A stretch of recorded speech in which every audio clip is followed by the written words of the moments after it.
Hello.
Hey guys, good morning to all of you. तो कैसे हैं आप लोग? आई होप आप सब अच्छे होंगे। मैं भी एकदम अच्छा हूँ। शुरू करते हैं आज का सेशन। आज का सेशन है हमारा नया टॉपिक।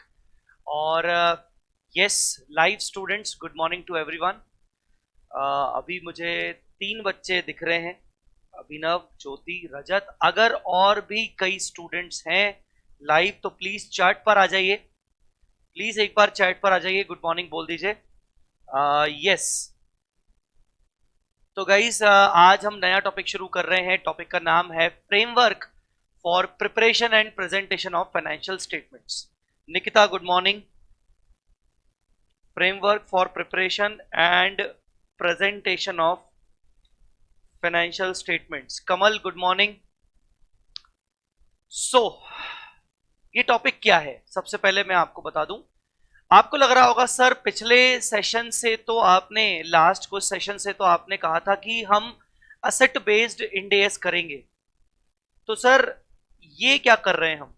ये असेट बेस्ड इंडेस का पार्ट है क्या? द आंसर इज नो, ये असेट बेस्ड इंडेस का पार्ट नहीं है। एक्चुअल में ये एक बेसिक्स का पार्ट है। ये जो चैप्टर है ये बेसिक्स है। और बेसिकली मैंने ये स्टार्टिंग में जो हम रोड मैप के बाद शेड्यूल 3 के बाद इंडेस 1, ये जो बेसिक्स किए थे, उस टाइम पे मैंने ये चैप्टर नहीं करवाया था। क्योंकि उस टाइम पर मैं पर्सनली ये सोच रहा था कि यार, बेसिक्स को लेकर आपकी मेंटलिटी इतनी वैसी ना हो जाए कि आप सब्जेक्ट को थ्योरी ना मानने लगो। यही रीजन है कि मैंने फिर इंडेस 12 करवाया, ताकि आपको एक फील आए कि नहीं भाई, एफआर प्रैक्टिकल है और लिटरली प्रैक्टिकल है। फिर मैंने असेट बेस्ड इंडेस का इंडेस 16 करवाया, ताकि आपको एक और बार फील आए कि नहीं नहीं, हाँ ठीक है, चलो सब ठीक चल रहा है। बट क्योंकि बेसिक का एक चैप्टर बच गया, तो मुझे वो कंप्लीट करवाना पड़ेगा। और सबसे इंपॉर्टेंट बात कि ये चैप्टर में बदलाव हुए हैं। ये चैप्टर में बदलाव हुए हैं। ये चैप्टर को रीडिजाइन किया गया है पूरी तरीके से। Rishabh, good morning. तो ये चैप्टर को रीडिजाइन किया गया है। तो क्या होता है, मैं आपको एक चीज बताऊं। कुछ ऐसे चैप्टर्स, इन चैप्टर से एज सच आता नहीं है एग्जाम में। अगेन मैं आपको बोलूंगा, ये जो कंसेप्चुअल फ्रेमवर्क वाला चैप्टर है, इसमें से आएगा भी तो 4 मार्क्स का क्वेश्चन आएगा डेफिनेटली। पिछले अटेम्प्ट में इसमें से आया था क्वेश्चन एक। ऐसा नहीं कि हर पेपर में हर पेपर में, हर अटेम्प्ट में इस चैप्टर से क्वेश्चन आएगा ही आएगा। और आएगा तो 10-15 मार्क्स का आएगा, नहीं, 4-5 मार्क्स मैक्सिमम। वो भी कभी आया कभी नहीं आया ऐसा। बट ये चैप्टर एग्जाम से ज्यादा जरूरी ये है कि आपके बेसिक कंसेप्ट्स स्ट्रांग हो। बेसिक कंसेप्ट स्ट्रांग हो। इसको हम, इस चैप्टर को हम शॉर्ट में बोलेंगे कंसेप्चुअल फ्रेमवर्क। Conceptual framework. अब ये कंसेप्चुअल फ्रेमवर्क क्या है? बेसिकली ये चैप्टर का नाम है framework for the preparation and presentation of financial statement. एक तो साला सबसे पहले तो डिफरेंशिएट करवाए कोई मुझे। मैं एज ए स्टूडेंट बात कर रहा हूं। एज ए स्टूडेंट सबसे पहले कोई मुझे डिफरेंशिएट करवाए कि साला सर ने मेरे को पढ़ाया शेड्यूल 3। शेड्यूल 3 भी बात करता है फाइनेंशियल स्टेटमेंट पे। फिर सर ने मुझे पढ़ाया इंडेस 1, इंडेस वन भी बात करता है फाइनेंशियल स्टेटमेंट पे। अब ये तीसरी चीज आ गई, preparation and presentation of financial statement के लिए फ्रेमवर्क। ये चल क्या रहा है? अरे कोई एक चीज बनाओ ना यार, उसमें सब कुछ लिख दो।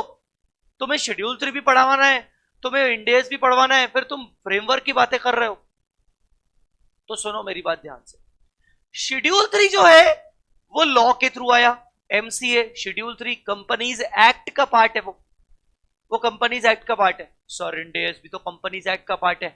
बिल्कुल ठीक बात, बिल्कुल ठीक बात। बट अगर आप ध्यान से देखेंगे तो शेड्यूल 3 और companies Ind AS one, Ind AS one जो भी कहीं ना कहीं दोनों चीजें सेम है। तो इन दोनों में अगर डिफरेंशिएट करने का सोचोगे तो schedule 3 moreover focuses on formatting. Balance sheet का फॉर्मेट क्या होगा, फॉर्मेट के अंदर बैलेंस शीट के फेसेस पे क्या आएगा, बैलेंस शीट के फेस पर क्या क्या आएगा, पीएनएल का फॉर्मेट क्या होगा, कंसोलिडेशन के टाइम पे एडिशनल डिस्क्लोजर्स कौन से देने पड़ेंगे। Schedule 3 moreover focuses on that area. हाँ, शेड्यूल 3 में यह भी बताया गया है कि भाई करंट असेट्स क्या होते हैं, करंट लायबिलिटीज क्या होते हैं। बट अगर ध्यान से देखेंगे तो schedule 3 moreover focuses on the formatting first of all, and second the notes part, notes to accounts, कि आपके नोट्स कैसे कैसे दिखने चाहिए, कौन सा आइटम कौन से हेड के अंदर जाएगा और वो किस टाइप के नोट में दिखेगा, उस पे फोकस करता है शेड्यूल 3। मतलब बेसिकली डिस्क्लोजर पार्ट पे फोकस करता है। अंडरस्टूड और नॉट? यहीं पर इंडेस वन, इंडेस वन एक स्टैंडर्ड है बेटा। इंडेस एक स्टैंडर्ड है, इंडियन अकाउंटिंग स्टैंडर्ड है। तो वहां अगर आप देखेंगे, हमने इंडेस वन पढ़ा, वहां पर आपको कोई फॉर्मेटिंग नहीं मिली थी, वहां पर आपको कोई फॉर्मेटिंग नहीं मिली थी कि बैलेंस शीट का ऐसा फॉर्मेट होना चाहिए, पीएनएल का ऐसा होना चाहिए। इंडेस कभी फॉर्मेटिंग पे फोकस ही नहीं करता। इंडेस ने क्या बोला, इंडेस वन कहीं ना कहीं प्रेजेंटेशन पार्ट को उसने और स्ट्रॉन्ग किया। शेड्यूल 3 ने तो फॉर्मेटिंग दे दी, शेड्यूल 3 ने फॉर्मेटिंग दे दी, शेड्यूल 3 के साथ साथ शेड्यूल 3 में कुछ डिस्क्लोजर्स भी दे दिए। बट जहां जहां ऐसा लगा कि यार डिस्क्लोजर्स अभी भी और भी बातें करनी चाहिए और डिटेल में जाना चाहिए, जैसे आपको इंडेस वन का पता होगा, इंडेस वन ने बोला भाई आप कोई भी चीज एक्स्ट्रा ऑर्डिनरी आइटम नहीं दिखा सकते। ये शेड्यूल वन में लिखा था, शेड्यूल वन में लिखा था कि आप अपने फाइनेंशियल स्टेटमेंट्स को बनाओगे गुडविल, सॉरी गुडविल बोल रहा हूं, गोइंग कंसर्न को ध्यान में रखते हुए। इंडेस वन ने कहा था कि जितने भी क्रूशियल क्रिटिकल जजमेंट्स अगर आप लेते हो अकाउंटिंग पॉलिसी सिलेक्ट करते वक्त, वो आप सबको, आपको वो डिस्क्लोज करना पड़ेगा, आपको सारे एस्टीमेट डिस्क्लोज करना पड़ेगा। तो इंडेस ने क्या बात किया, इंडेस ने फर्दर डिस्क्लोजर्स की बात की ताकि फाइनेंशियल स्टेटमेंट्स को और स्ट्रॉन्ग किया जाए। इंडेस ने ओसीआई को डिफाइन किया, इंडेस वन ने मटेरियलिटी को डिफाइन किया। ये सब शेड्यूल 3 में नहीं था।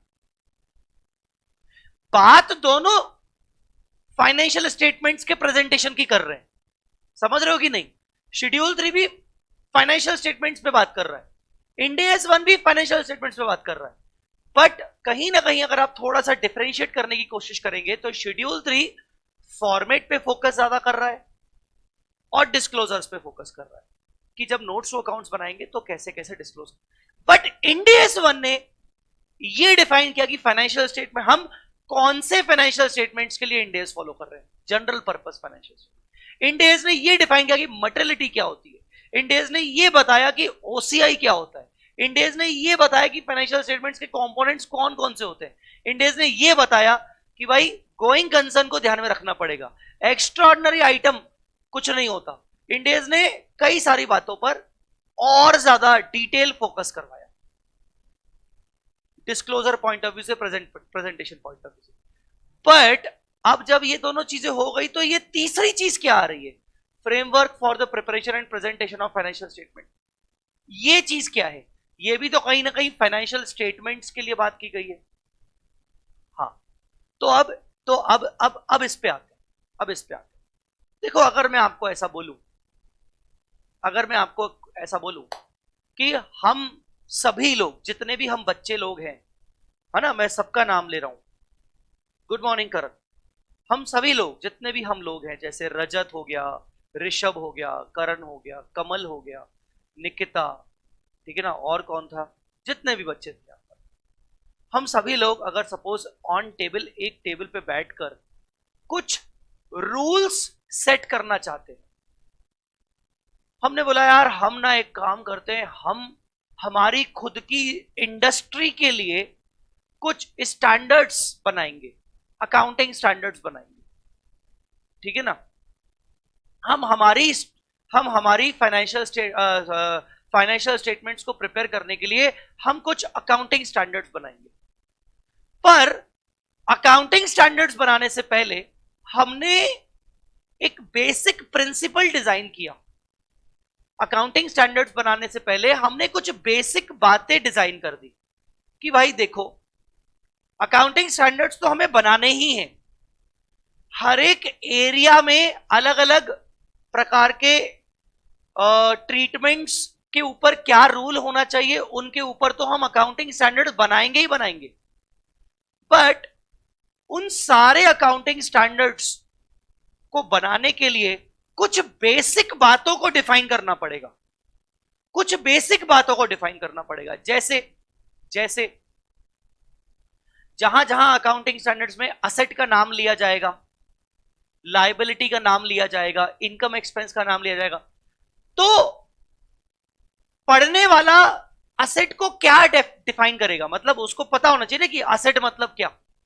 बार बार थोड़ी हम हर स्टैंडर्ड में असेट को डिफाइन करते रहेंगे, लायबिलिटी को डिफाइन करते रहेंगे, है ना। तो एक काम करते हैं हम ना, असेट को, लायबिलिटी को, इनकम को और एक्सपेंस को एक बेसिक रूल्स बना लेते हैं, उसमें डिफाइन कर लेते हैं।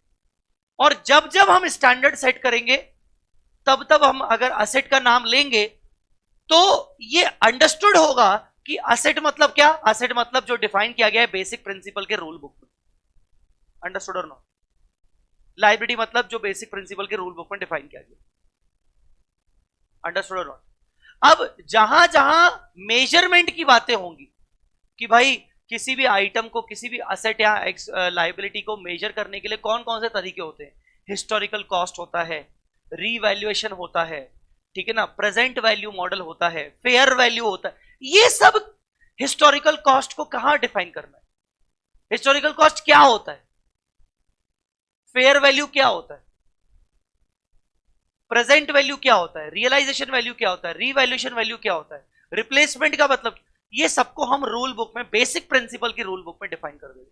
और जब जब किसी किसी स्टैंडर्ड में जो जो मेजरमेंट वाले ये जो बातें निकलेंगी, तो ये अंडरस्टूड किया जाएगा कि हाँ, ये हिस्टोरिकल कॉस्ट का मतलब अगर पता करना है तो वो बेसिक प्रिंसिपल में जाके पता करो। ये वो चीज है, conceptual framework is that basic principle वाली रूल बुक। कंसेप्चुअल फ्रेमवर्क या framework for the preparation and presentation of financial statement एक ऐसी किताब है, एक ऐसे बेसिक रूल्स हैं जो कहीं ना कहीं एंटिटी को, यूजर को, ऑडिटर को, रेगुलेटरी अथॉरिटीज को गाइड करता है किसी भी चीज, किसी भी बेसिक प्रिंसिपल को समझने के लिए। अगर मैं स्टैंडर्ड पढ़ रहा हूं और मुझे कोई अकाउंटिंग स्टैंडर्ड में किसी मेरे पर्टिकुलर ट्रांजैक्शन का मुझे ट्रीटमेंट ही नहीं समझ में आ रहा, मान लो ऐसा कोई अकाउंटिंग स्टैंडर्ड ही नहीं मुझे मिल रहा जिसके अंदर मुझे अकाउंटिंग ट्रीटमेंट, जिसके अंदर मुझे अकाउंटिंग ट्रीटमेंट पता चले कि यार मेरे इस ट्रांजैक्शन का अकाउंटिंग ट्रीटमेंट क्या होगा, अगर कोई भी स्टैंडर्ड मुझे नहीं बता पा रहा, तो मैं क्या करूंगा, तो मैं जाऊंगा इस किताब के पास, ये इसके पास, framework for the preparation and presentation of. हो सकता है मेरा जवाब मुझे यहां मिल जाए। मैं आपको एक मैं आपको एक चीज बता रहा हूं, अपूर्वा, रिचा, गुड मॉर्निंग। मैं आपको एक चीज दिखा रहा हूं। आपको याद है हमने इंडेस 1 जब पढ़ा था, तो इंडेस 1 में एक बात थी, मैं आपको बता रहा हूं, देखो क्या थी।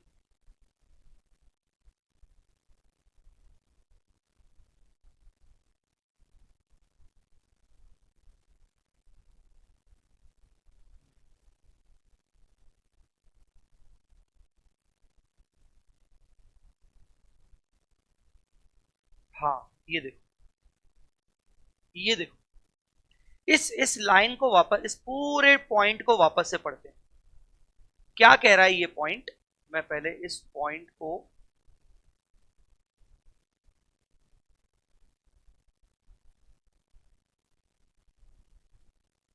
हाँ, डब्बे के अंदर कर दिया मैंने। अब आप इस पॉइंट को पढ़ो अच्छे से। क्या कह रहा है ये? Entity shall make explicit and unreserved statement of compliance. Ind AS one ने कहा कि फाइनेंशियल स्टेटमेंट्स बनाते वक्त, इंडियस वाले फाइनेंशियल स्टेटमेंट्स बनाते वक्त आपको एक स्टेटमेंट देना पड़ेगा शुरू शुरू में ही। क्या है स्टेटमेंट? दैट स्टेटमेंट इज कि आपने इंडियस के सारे कंप्लायंसेस किए हैं। Entity shall make explicit and unreserved statement of compliance. Entity को एक कंप्लायंस देना पड़ेगा कि एक स्टेटमेंट देना पड़ेगा जिसमें वो ये बता रही है कि हमने इंडियस के सारे कंप्लायंसेस किए हैं। अनरिजर्व्ड होना चाहिए, मतलब आप ये नहीं बता सकते हो कि हमने इंडियस को पार्शली कंप्लाई किया है, ये नहीं हो सकता। ठीक है? If its financial statements are complied in accordance with Ind AS, अगर आपने अपने फाइनेंशियल स्टेटमेंट्स को इंडियस के अकॉर्डिंग बनाया है तो एक्सप्लिसिटली ये चीज बताइए, इस चीज को बताइए कि आपने इंडियस के कंप्लायंस किए हैं, और आप ऐसा स्टेटमेंट अनरिजर्व देंगे। आप ये नहीं बोलेंगे we have followed all Ind AS subject to, होता ना कि कुछ चीजों को आपने रिजर्व कर दिया कि नहीं ये नहीं फॉलो किया बाकी सब फॉलो किया, ऐसा नहीं बोल सकते। ठीक है? However, Ind AS 1 allows deviation from the requirement of accounting standard.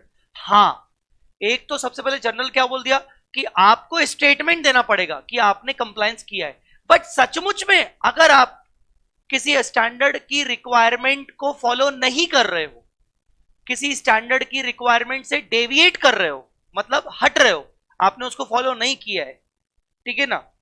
क्यों?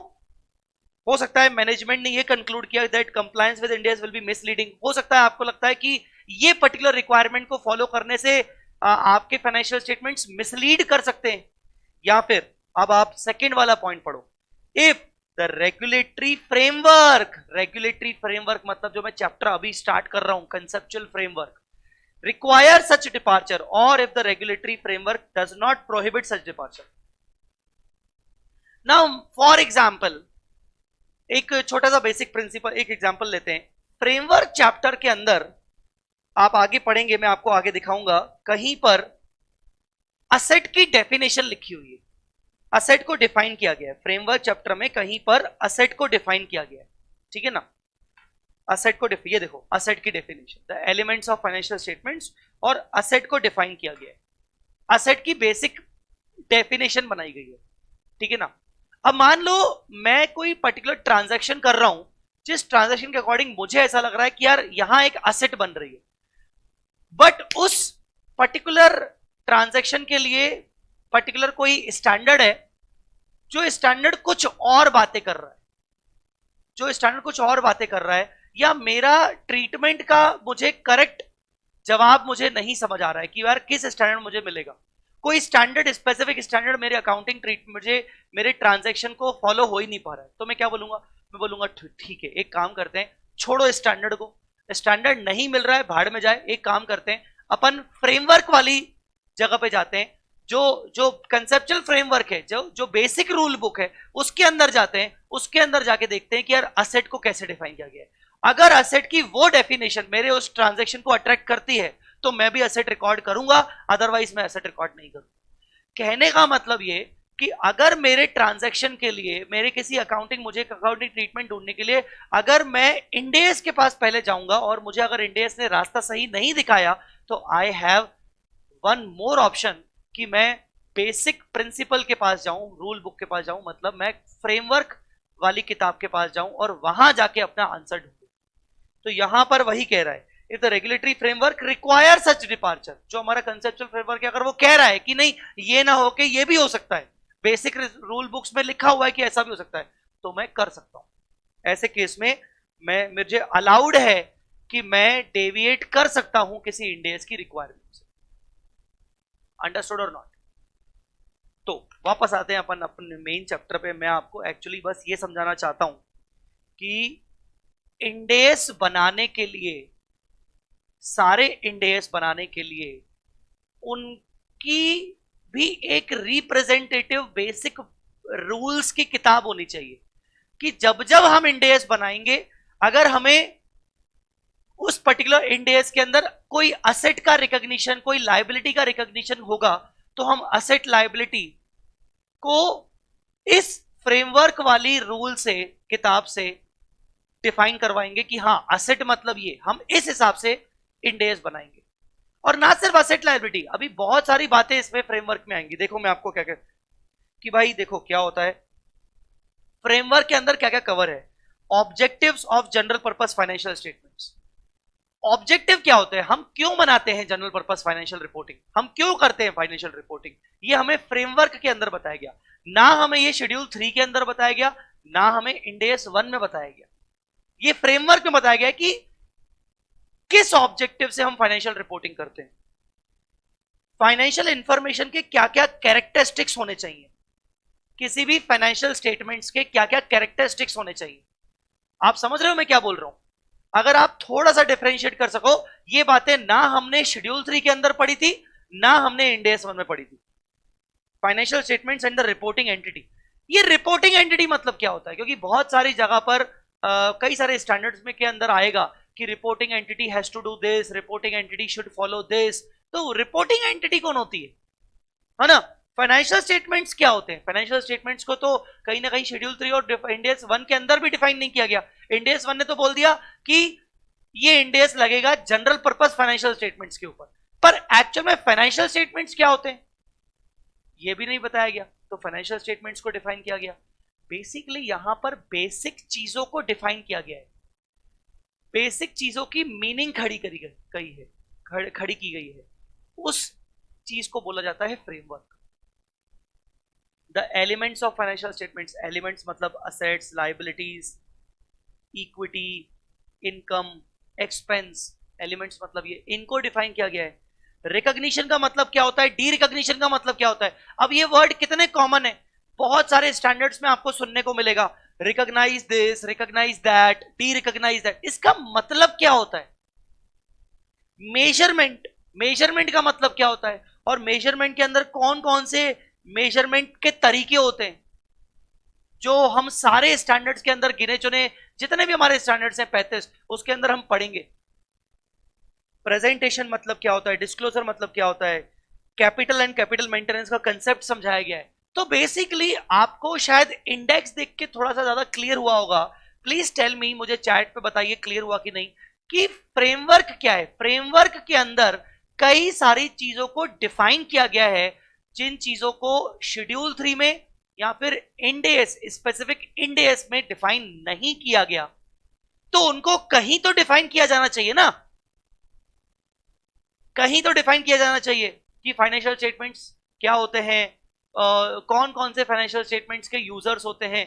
तो उन सबको डिफाइन करने के लिए एक अलग से बुक बनाई गई। बुक में बार बार बुक बोल रहा हूं, पर वो किताब नहीं है, बेसिकली अलग से रूल्स बनाए गए, that is called framework. Conceptual framework मतलब बेसिक कंसेप्ट्स। कंसेप्चुअल फ्रेमवर्क को तुम शॉर्ट में बोल सकते हो बेसिक कंसेप्ट्स, बेसिक कंसेप्ट्स। आई बात समझ में कि नहीं। अरे चैट पे मैंने बोला मुझे बताओ चीजें समझ आ रही हैं कि नहीं।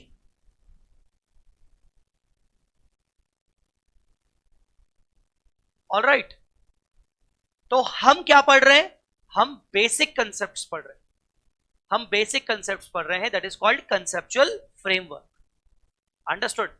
तो अगर आपसे बोले कोई कि भाई शेड्यूल 3, इंडेस 1 और फ्रेमवर्क, इन तीनों में क्या अंतर है, तो आप बोलोगे शेड्यूल 3 बेसिकली फॉर्मेट्स पर ज्यादा फोकस करता है और डिस्क्लोजर्स बताता है कि नोट्स टू अकाउंट्स बनाते वक्त आपको कैसे कैसे कौन कौन से नोट्स बनाना जरूरी है, उन नोट्स के अंदर कौन कौन से आइटम्स आने चाहिए। इंडेस 1 किस पे फोकस करता है, इंडेस 1 फॉर्मेटिंग पे फोकस नहीं करता है। इंडेस 1 फर्दर प्रेजेंटेशन, फर्दर डिस्क्लोजर पे काम करता है, फर्दर डिटेलिंग पे। जहां कुछ डिस्क्लोजर्स इन शेड्यूल 3 में नहीं बताए गए, छूट गए, कहीं ना कहीं इंडेस 1 उन डिस्क्लोजर्स पे बात करता है ताकि फाइनेंशियल स्टेटमेंट्स को और स्ट्रॉन्ग तरीके से बनाया जाए। जैसे इंड AS 1 बात करता है गोइंग कंसर्न के बारे में, जैसे इंड AS बात करता है मटेरियलिटी के बारे में, इंड AS बात करता है कंप्लायंसेस के बारे में, OCI के बारे में, ठीक है ना। इंड AS 1 बात करता है, OCI को डिफाइन करता है, कितने कंपोनेंट्स होते हैं फाइनेंशियल स्टेटमेंट्स के, ठीक है ना। P&L को 2 सेक्शंस में दिखाना है कि एक ही सेक्शन में दिखाना है, ठीक है ना। तो critical judgement Ind AS further disclosures के बारे में बात करता है, जहां पर शेड्यूल 3 ने बातें नहीं की है, इंड AS 1 उसके आगे की बातें करता है। बट तीसरी चीज है framework for the preparation and presentation of financial statement. ये किस बारे में बात करता है? ये कोई प्रेजेंटेशन के बारे में बात नहीं करता है, ये कोई फॉर्मेटिंग के बारे में बात नहीं करता है, ये कोई डिस्क्लोजर के बारे में बात नहीं करता है। जो जो चीजों के बारे में बातचीत हो रही है, मेजरमेंट के बारे में बातचीत हो रही है, तो मेजरमेंट का मतलब क्या होता है वो ये डिफाइन करेगा। Asset, liability, income, expense, equity के बारे में बातें हो रही है, पर असेट का मतलब क्या होता है, इक्विटी का मतलब क्या होता है, लायबिलिटी का मतलब क्या होता है, इनकम का मतलब क्या होता है, एक्सपेंस का मतलब क्या होता है, वो ये बताएगा।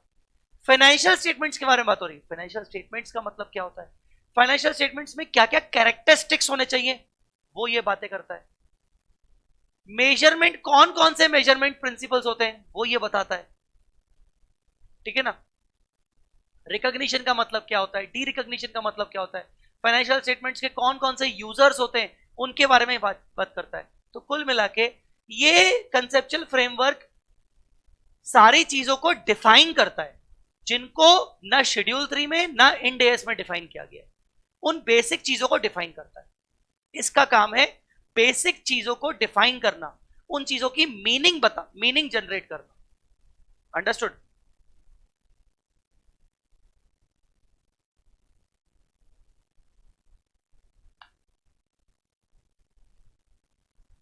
तो फ्रेमवर्क मतलब क्या? फ्रेमवर्क मतलब बेसिक्स। फ्रेमवर्क मतलब, in short you can say, framework मतलब basics, basics, definitions. Understood? All right. ये चैप्टर इंस्टीट्यूट ने इस चैप्टर को चेंज किया है। ये चैप्टर में मतलब इंस्टीट्यूट के अकॉर्डिंग बड़े सारे बदलाव हैं, मेरे अकॉर्डिंग इतने बड़े सारे बदलाव भी नहीं है। इंस्टीट्यूट ने अपनी किताब में लिख दिया कि हमने इस चैप्टर को पूरी तरीके से चेंज कर दिया, किया है बहुत सारी जगह पर इन्होंने चेंज किया, पर बहुत सारी चीजें सेम भी हैं।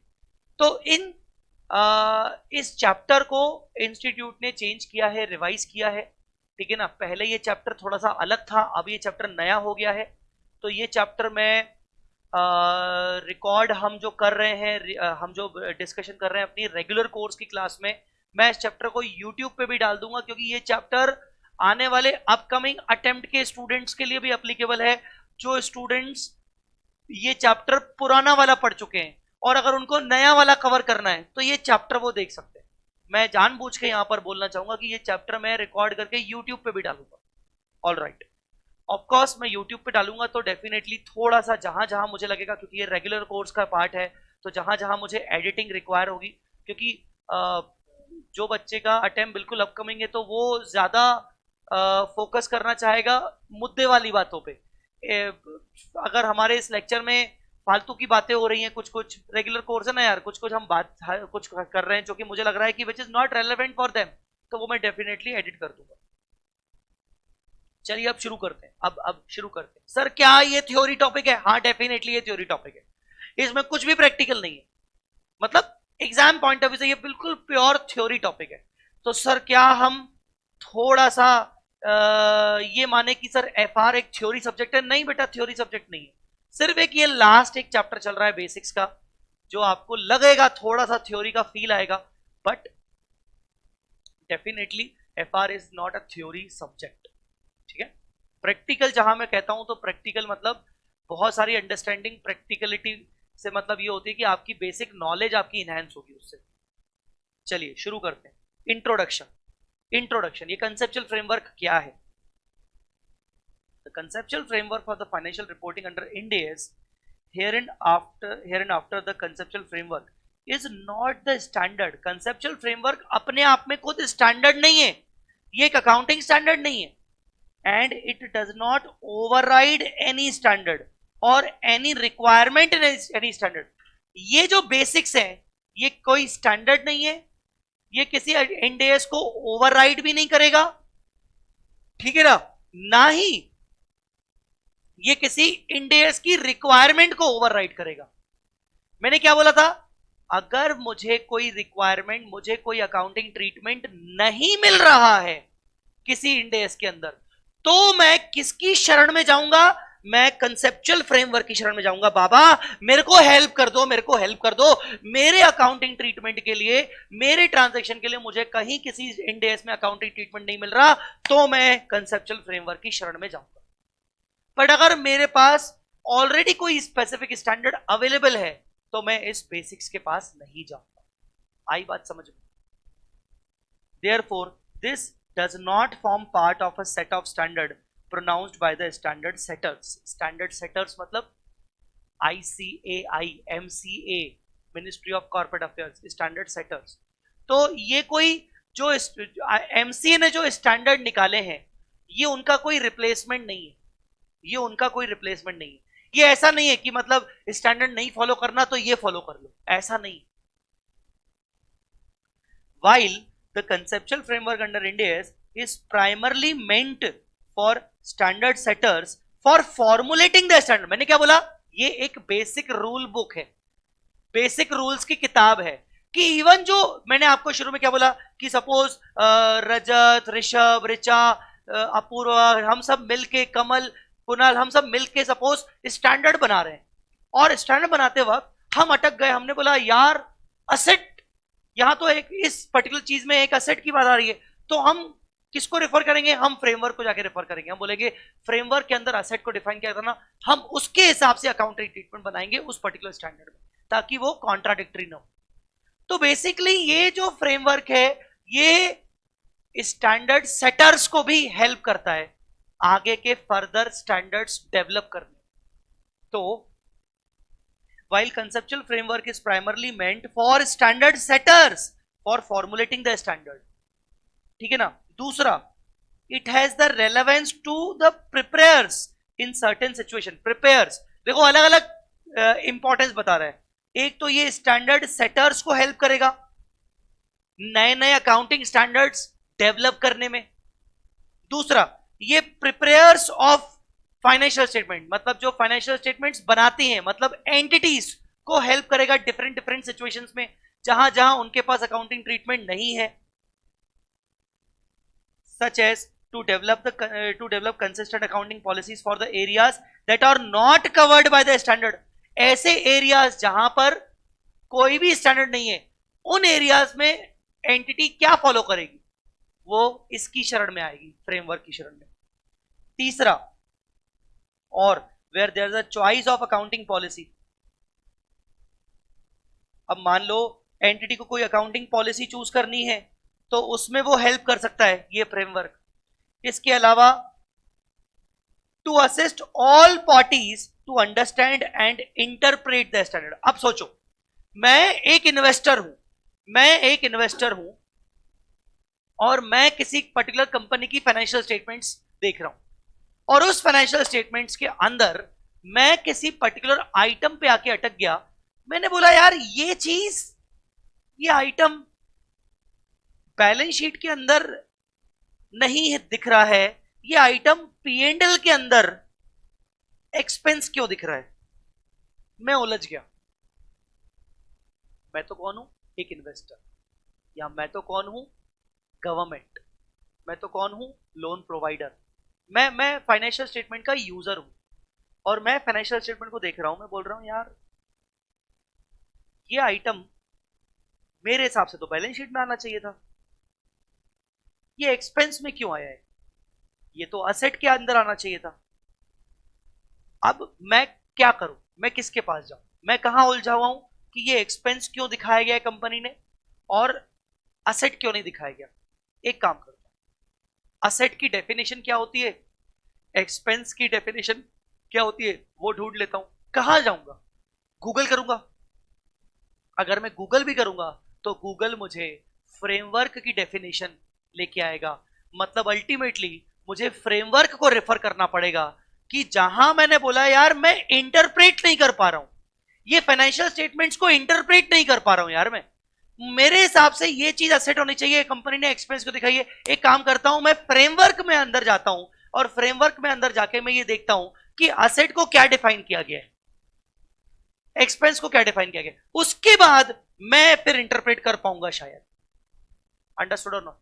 तो ये कई सारे अलग अलग यूजर्स को ये फ्रेमवर्क हेल्प करता है इंटरप्रिटेशन,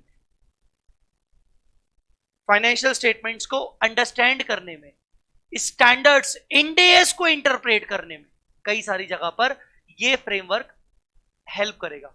तो अगर आपको यह समझना है कि फ्रेमवर्क का काम क्या है, कंसेप्चुअल फ्रेमवर्क का काम क्या है, तो ये वाली पॉइंट आपके लिए जरूरी है। फ्रेमवर्क जो है वो स्टैंडर्ड सेटर्स को, जो स्टैंडर्ड सेटिंग बॉडीज होती हैं, उनको हेल्प करेगा फर्दर स्टैंडर्ड्स डेवलप करने में। वो स्टैंडर्ड सेटिंग बॉडीज इस फ्रेमवर्क को रेफर कर सकती हैं आगे कोई भी अकाउंटिंग ट्रीटमेंट बनाने से पहले।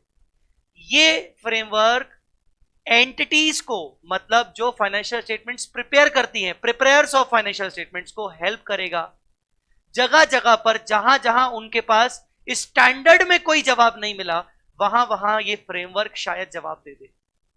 और ये स्टैंडर्ड बाकी सभी पार्टीज को हेल्प करेगा किसी भी फाइनेंशियल स्टेटमेंट्स को या किसी भी इंड एएस को अंडरस्टैंड करने में, इंटरप्रेट करने में। तो ये बेसिकली फ्रेमवर्क का काम है। आई बात समझ में? तो फ्रेमवर्क के बारे में कभी कोई पूछे तो ये वाला पॉइंट आपके लिए जरूरी है। इसमें मैंने थोड़ा सा येलो, थोड़ा सा ग्रीन, फिर थोड़ा सा येलो इसलिए दिया है, अलग अलग पॉइंट आप आइडेंटिफाई कर सको। येलो एक separate point, green separate point, फिर से येलो एक सेपरेट पॉइंट, ताकि आप अलग अलग पॉइंट्स आइडेंटिफाई कर सके।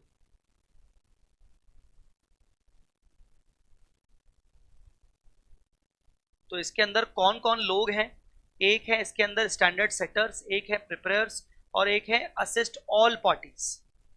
Fourth point, as a result certain individual standards, example Ind AS 1, Ind AS 8, Ind AS 1 preparation of financial statements, Ind AS 8 accounting policy, changes accounting estimates and errors, Ind AS 103 require the preparers to follow the guidance in the conceptual framework under Ind AS।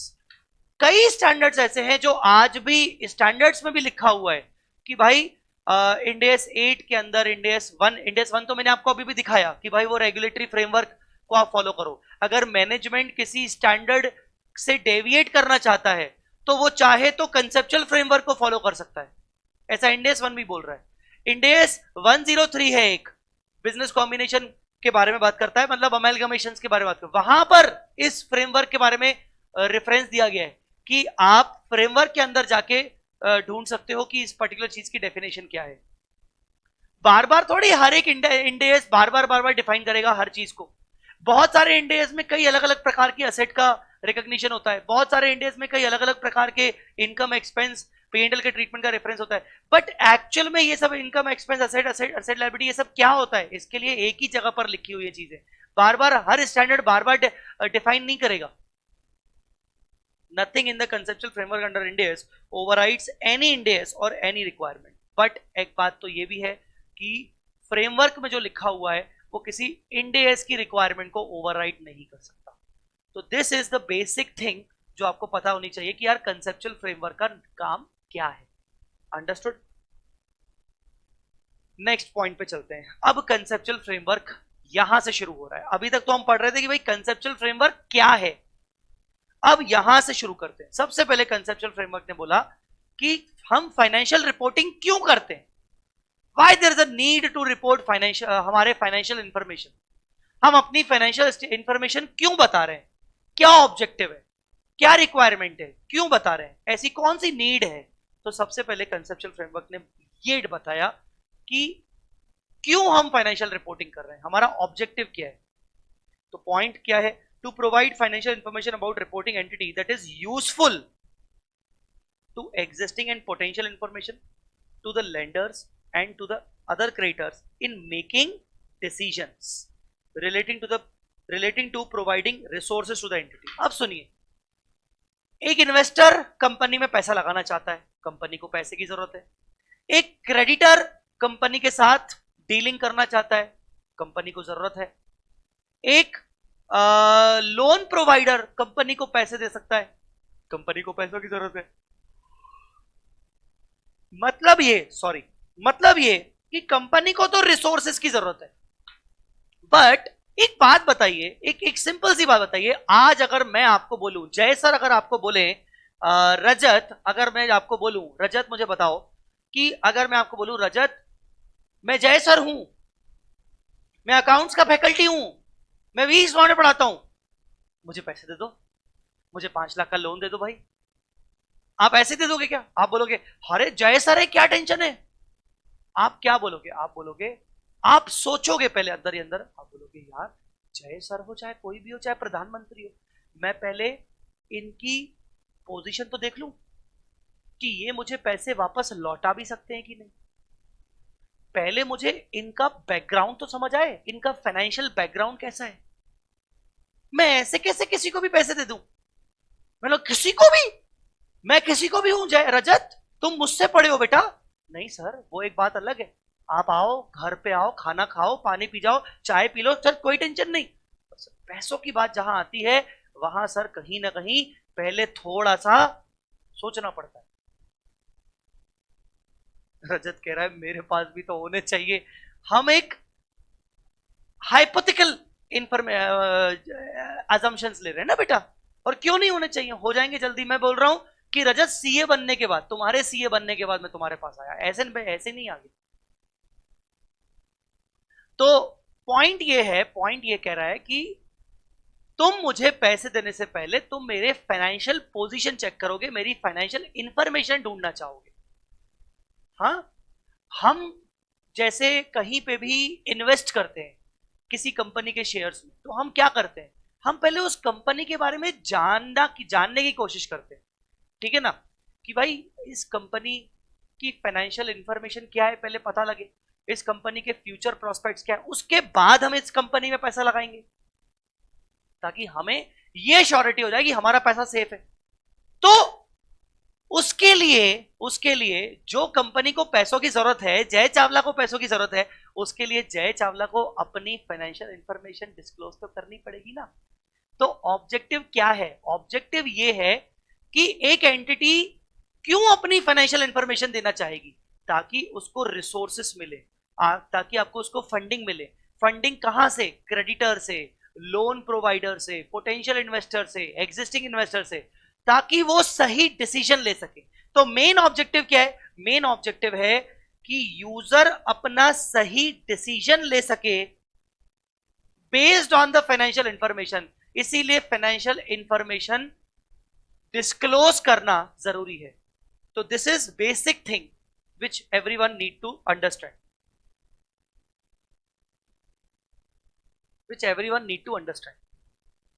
तो फिर से to provide, objective क्या है? Objective पढ़ रहे हैं हम, objective is to provide the financial information. हम फाइनेंशियल रिपोर्टिंग क्यों कर रहे हैं? हम फाइनेंशियल रिपोर्टिंग इसलिए कर रहे हैं ताकि हम अपनी फाइनेंशियल इंफॉर्मेशन बता सकें, ताकि सामने वाला सही डिसीजन ले सके हमें अपने रिसोर्सेस देने से पहले। Those decisions involve decisions about, उनके डिसीजन किस किस बारे में होते हैं?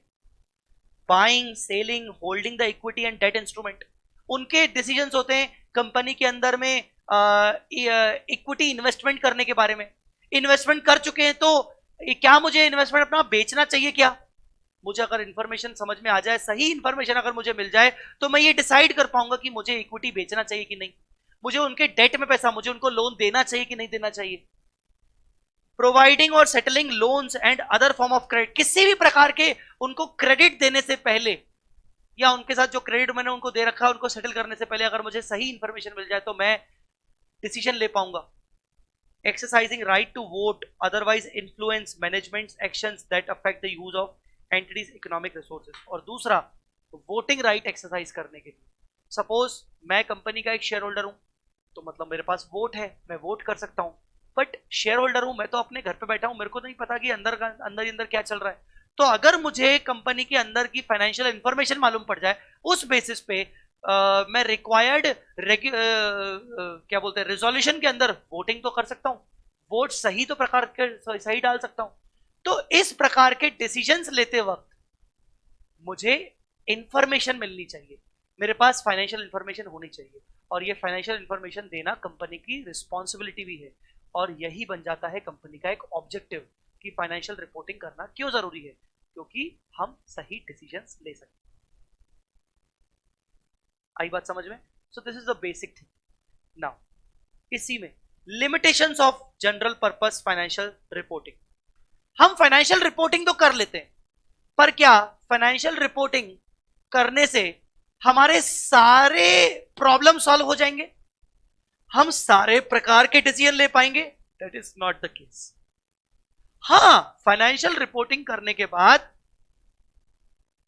मैक्सिमम तौर पर, मेजर तौर पर हम डिसीजंस ले लेंगे, बट स्टिल कुछ ऐसी चीजें हैं जो फाइनेंशियल रिपोर्टिंग करने के बावजूद शायद हम डिसीजंस ना ले सकें, या कुछ चीजें ऐसी हैं जो लिमिटेशंस हैं, जो कहीं ना कहीं स्टिल फाइनेंशियल रिपोर्टिंग करने के बावजूद भी हमारे ऑब्जेक्टिव्स क्लियर ना हो पाए, कुछ है लिमिटेशंस।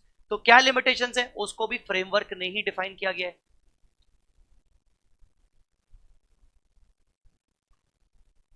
जब जब थ्योरी टॉपिक आता है, थ्योरी टॉपिक जब पढ़ाया जाता है, तो क्या होता है ना,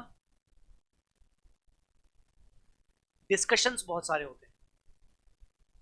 मैं ठहरा अकाउंट्स का फैकल्टी, फाइनेंशियल रिपोर्टिंग का फैकल्टी, जहां प्रैक्टिकल चीजें ज्यादा होती हैं, तो वहां क्या है, मुंह कम चलता है कॉन्सेप्ट को समझाने में मुंह चलता है, फिर क्वेश्चन को सॉल्व करते वक्त मुंह लिमिटेड चलता है।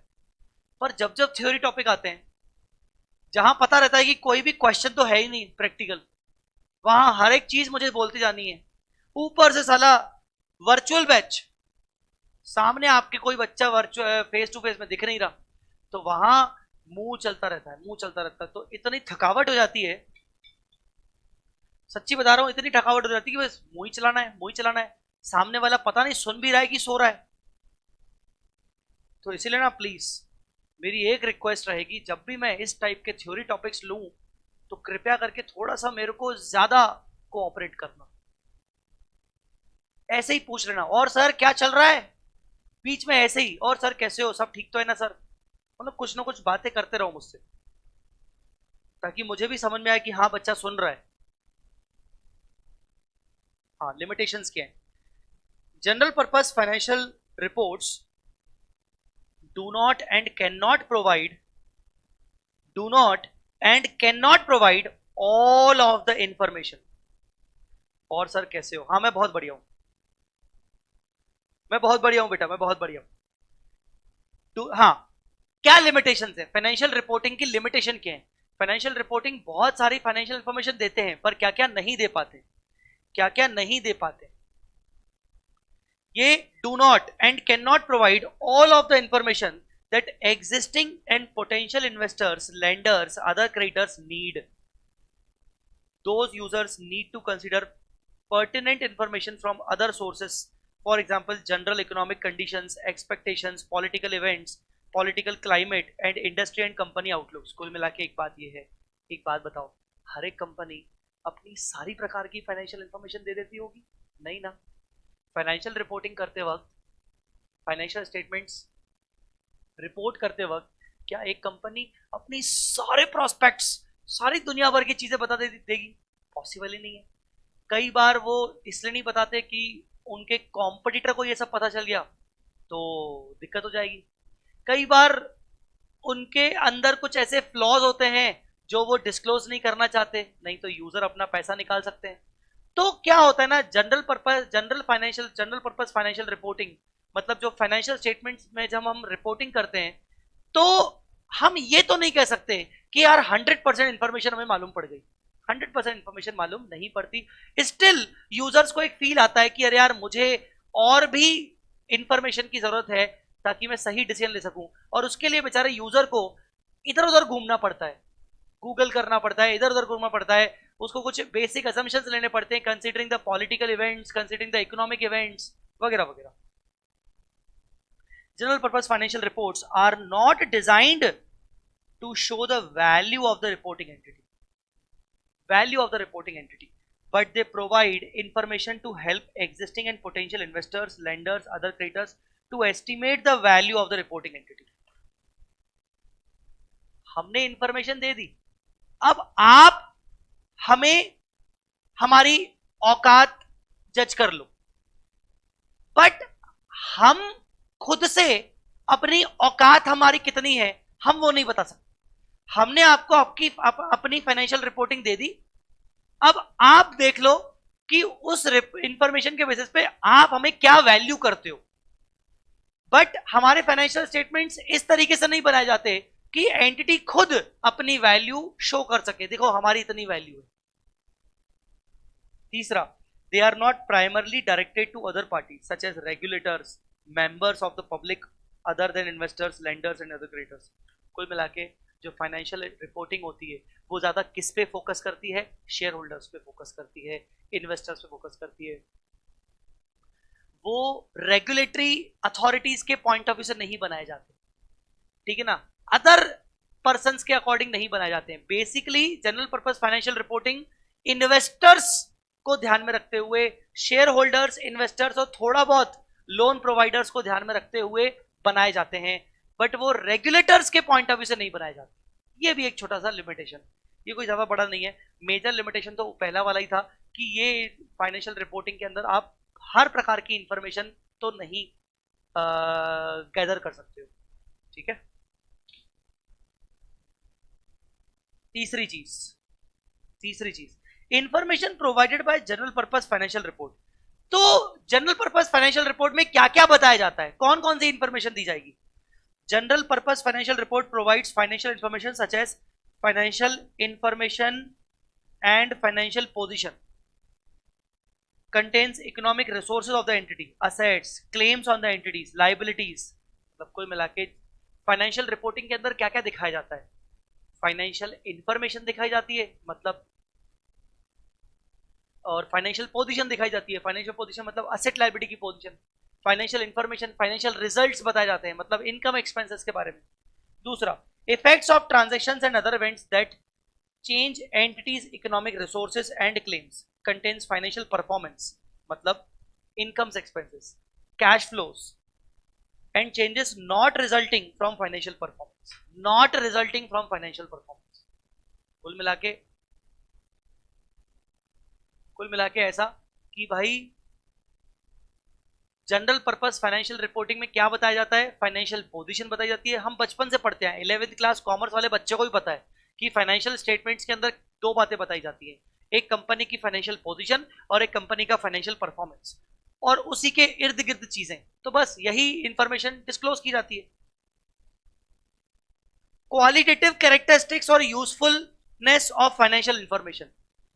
फाइनेंशियल इंफॉर्मेशन के कौन कौन से कैरेक्टरिस्टिक्स होने चाहिए, मतलब जब एंटिटी फाइनेंशियल इंफॉर्मेशन दे रही है तो एंटिटी को कौन कौन सी चीजों का ध्यान रखना चाहिए. सबसे पहले फाइनेंशियल इंफॉर्मेशन देते वक्त आपको रेलेवेंस पर फोकस करना पड़ेगा, मतलब आप वही इंफॉर्मेशन डिस्क्लोज करो जो यूजर के लिए रेलेवेंट है. इररिलेवेंट इंफॉर्मेशन डिस्क्लोज करने की कोई नीड नहीं है.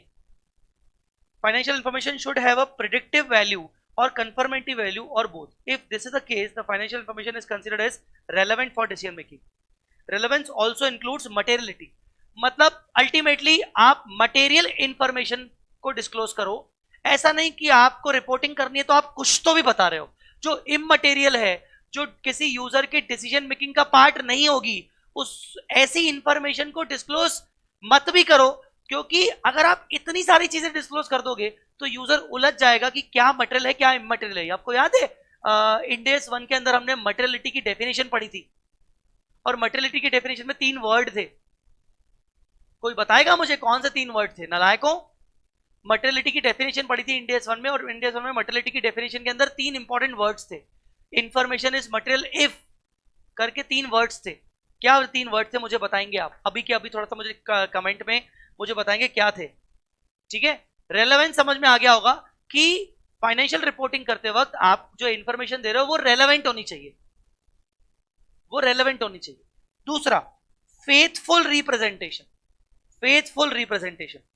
Financial information should be based on the substance of the economic phenomenon if its legal form is different. मतलब सिंपल सी बात है, substance over legal form. Substance over legal form.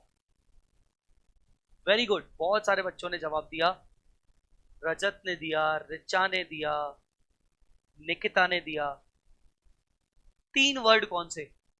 Omitting, omission, miss statement and obscuring. याद है कि नहीं? किसी भी information को मटेरियल कब बोला जाएगा? जब उसके ओमिट करने से, जब उसको मिस स्टेटमेंट करने से, जब उसको ऑब्सक्योर करने से यूजर के डिसीजन पर इंफ्लुएंस हो सकता है. ऑब्सक्योरिंग के अंदर हमने पढ़ा था कि आप इंफॉर्मेशन दिखा तो रहे हो पर इतनी वेग, इतनी अनक्लियर बता रहे हो, लैंग्वेज इतनी अनक्लियर है कि वो यूजर समझ ही नहीं पा रहा है. डेलिबरेटली आप ऐसा कर रहे हो, या फिर आप डेलिबरेटली मटेरियल इंफॉर्मेशन को छुपाने के लिए इतनी सारी इमटेरियल इंफॉर्मेशन दिखा रहे हो ताकि यूजर को समझ ही नहीं आ रहा है कि क्या मटेरियल है, क्या इमटेरियल है. वैसा ही पॉइंट हमने हमारे इधर में रेलेवेंस की बात कर रहा हूं. तो रेलेवेंस का मतलब ये कि इंफॉर्मेशन आप जब दिखाओ, जो इंफॉर्मेशन आप बताओ, आप यूजर के पॉइंट ऑफ व्यू से सोच के बताओ कि वो उसके लिए रेलेवेंट होनी चाहिए कि नहीं, वो उसके लिए रेलेवेंट है कि नहीं, तो ही आप उस इंफॉर्मेशन को डिस्क्लोज करो. दूसरा, फेथफुल रिप्रेजेंटेशन. फेथफुल रिप्रेजेंटेशन का मतलब सिंपल है, जो आप 11th क्लास में एक बेसिक प्रिंसिपल पढ़ के आए हो, सब्सटेंस ओवर लीगल फॉर्म. अगर किसी पर्टिकुलर ट्रांजैक्शन को ध्यान में रखते हुए हमें समझ में आ रहा है कि इसका लीगल फॉर्म अलग है और इसकी सच्चाई अलग है, तो आप उसका फेथफुल रिप्रेजेंटेशन करो. आप इंफॉर्मेशन में ये झलके ना चाहिए, इंफॉर्मेशन में ये दिखना चाहिए कि भले उसका लीगल फॉर्म अलग है पर आप सच्चाई के अकॉर्डिंग इंफॉर्मेशन को दिखा रहे हो. अब जैसे मैं आपको एक एग्जांपल देना चाहूंगा. इंड एस 116 लीजेस करके एक इंड एस है हमारा. लीजेस वाला जो इंड एस है हमारा, वो ये कहता है कि जो लेसी है, लेसी अगर 6 महीने के लिए भी असेट को लीज पर ले रहा है, 6 महीने के लिए भी असेट को लीज पर ले रहा है, तो टेक्निकली देखा जाए तो उसके पास 6 महीने के भी तो राइट आ गए ना. मतलब उसके पास 6 महीने के भी अधिकार आ गए असेट को यूज करने के लिए. और अगर लेसी के पास अधिकार आ गए तो टेक्निकली 6 महीने के लिए भी तो वो असेट दिखा सकता है ना. वो असेट को दिखा सकता है कि वो मेरे पास 6 महीने के लिए राइट्स आ गए. वो राइट्स उसके लिए असेट है, क्योंकि उन राइट्स के बेसिस पर लेसी फ्यूचर में इकोनॉमिक बेनिफिट्स एक्सपेक्ट कर सकता है. तो उसको 6 महीने के लिए भी असेट बुक करनी चाहिए. सच्चाई यही है कि उसको असेट दिखानी चाहिए 6 महीने के हिसाब से. बट कि जबकि लीगल फॉर्म क्या कहता है? लीगल फॉर्म कहता है कि lessee is not the owner of the asset. तो कई बार ऐसी सिचुएशंस आती हैं जहां लीगलिटी कुछ अलग कहती है, लीगल फॉर्म कुछ और होता है उस पर्टिकुलर ट्रांजैक्शन का, पर सब्सटेंस कुछ और होता है. तो आपको फाइनेंशियल रिपोर्टिंग करते वक्त आपको सब्सटेंस के हिसाब से, आपको फेथफुल ताकि आप जो फाइनेंशियल इंफॉर्मेशन दिखा रहे हो उसमें दिखे कि यार आप सही दिखा रहे हो. आप मतलब जिस पे लोग फेथ कर सकें, आप इस तरीके से इंफॉर्मेशन दिखाओ. तो आपकी इंफॉर्मेशन सब्सटेंस के अकॉर्डिंग होनी चाहिए, रियलिटी के अकॉर्डिंग होनी चाहिए, ताकि वो फेथफुली रिप्रेजेंट कर सके आपकी एंटिटी को. Providing information only about the legal form would not faithfully represent the economic phenomenon. Understood? तीसरा, completeness.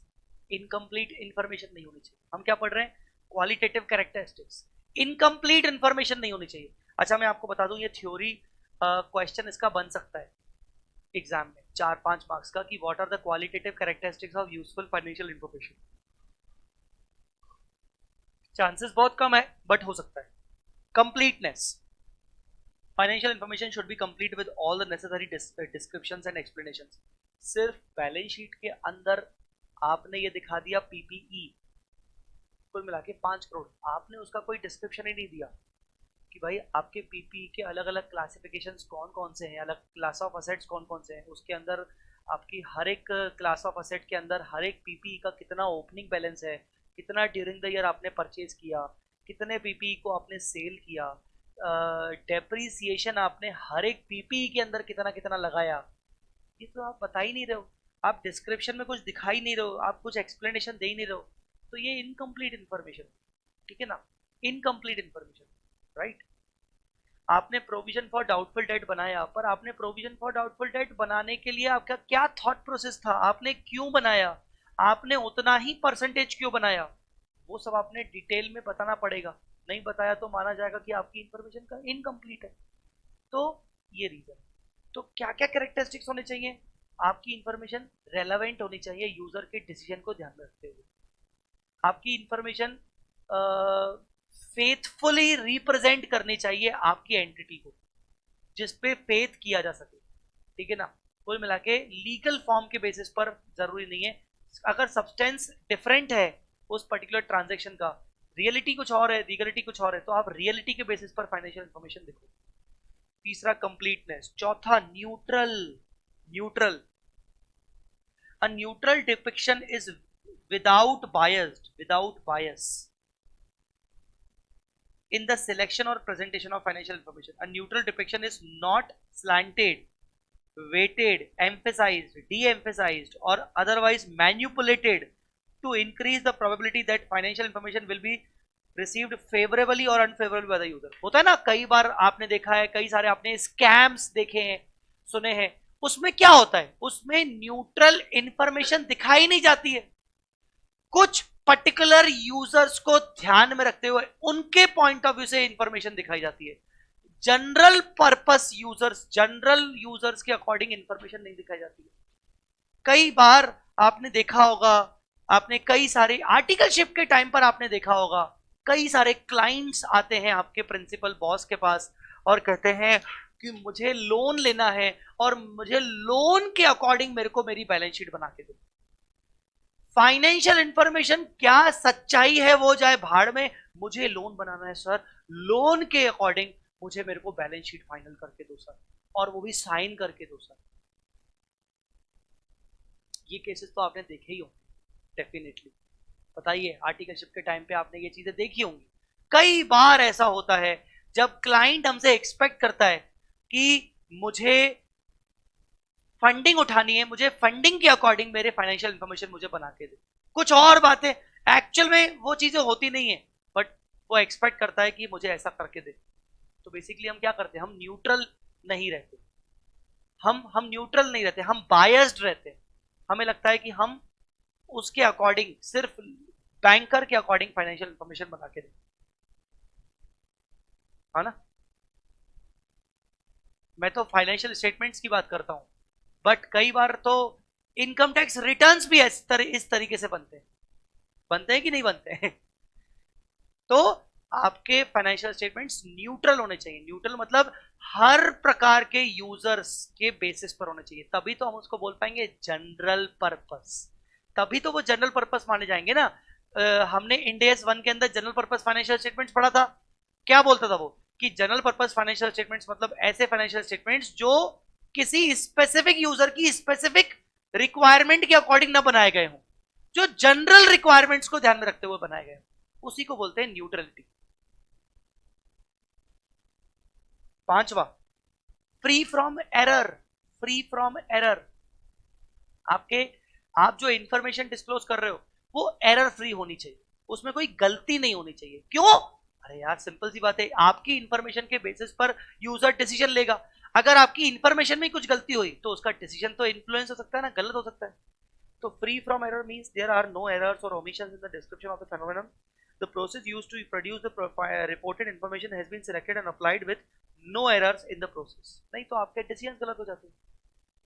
Comparability, financial information should be comparable with the alternatives to take the decisions. Comparability, अब comparability के दो example, एक जब आप अपने current year के financial information दिखाते हो, फाइनेंशियल स्टेटमेंट्स बनाते हो, तो आप कंपैरेटिव्स भी देते हो, पिछले साल के फिगर्स भी देते हो, ताकि यूजर कंपैरिजन कर सके और फिर डिसीजन ले सके। दूसरा कंपैरेबिलिटी, आपकी इंफॉर्मेशन ऐसी होनी चाहिए, आप सुनो, हमारे भारत में या फिर पूरे वर्ल्ड में स्टैंडर्ड्स क्यों बनाए गए, अकाउंटिंग स्टैंडर्ड्स की नीड क्या है, अकाउंटिंग स्टैंडर्ड्स की नीड यही है क्योंकि ग्लोबली ऑब्जेक्टिव ये है कि सेम इंडस्ट्री में के अंदर जितनी भी कंपनीज हैं उन सभी कंपनीज के फाइनेंशियल स्टेटमेंट्स एक तरीके से प्रेजेंट किए जाए, अलग अलग तरीके से प्रेजेंट किए जाएंगे तो कंपैरिजन ही नहीं कर पाएगा कोई भी यूजर। भाई एक पर्टिकुलर इंडस्ट्री है, मैं जानना चाहता हूं कि इस इंडस्ट्री के अंदर जितनी भी कंपनीज हैं उन कंपनीज में सबसे बेस्ट कंपनी कौन सी है, मैं आइडेंटिफाई नहीं कर पा रहा हूं क्योंकि मैं कंपेयर ही नहीं कर पा रहा हूं। तो इसके लिए क्या जरूरी है, इसके लिए जरूरी है कि कहीं ना कहीं सभी लोग एक जैसे रूल्स को फॉलो करें। अंडरस्टूड और नॉट? और आगे verifiability. Verifiability verifiability means different knowledgeable and independent observer could reach the consensus, although not necessarily complete agreement, that a particular depiction is a faithful representation. Verifiability मतलब जब आपकी information को कोई भी यूजर देखे तो वो बोले कि ओके, हाँ मुझे समझ आ रहा है कि yes this is actually the thing, this is actually the thing. मतलब वो वेरीफाई कर सके कि यार जो इंफॉर्मेशन मुझे दी गई है और जो सिचुएशन मुझे दिख रही है वो समझ आ रहा है कि हाँ वो सेम सेम है। तो जितने भी ऑब्जर्व करने वाले लोग हैं, जितने भी पार्टीज हैं इन्वॉल्व हैं जो कि आपकी फाइनेंशियल इंफॉर्मेशन में इंटरेस्ट रखते हैं, वो उस इंफॉर्मेशन को वेरीफाई कर सके with the external resources.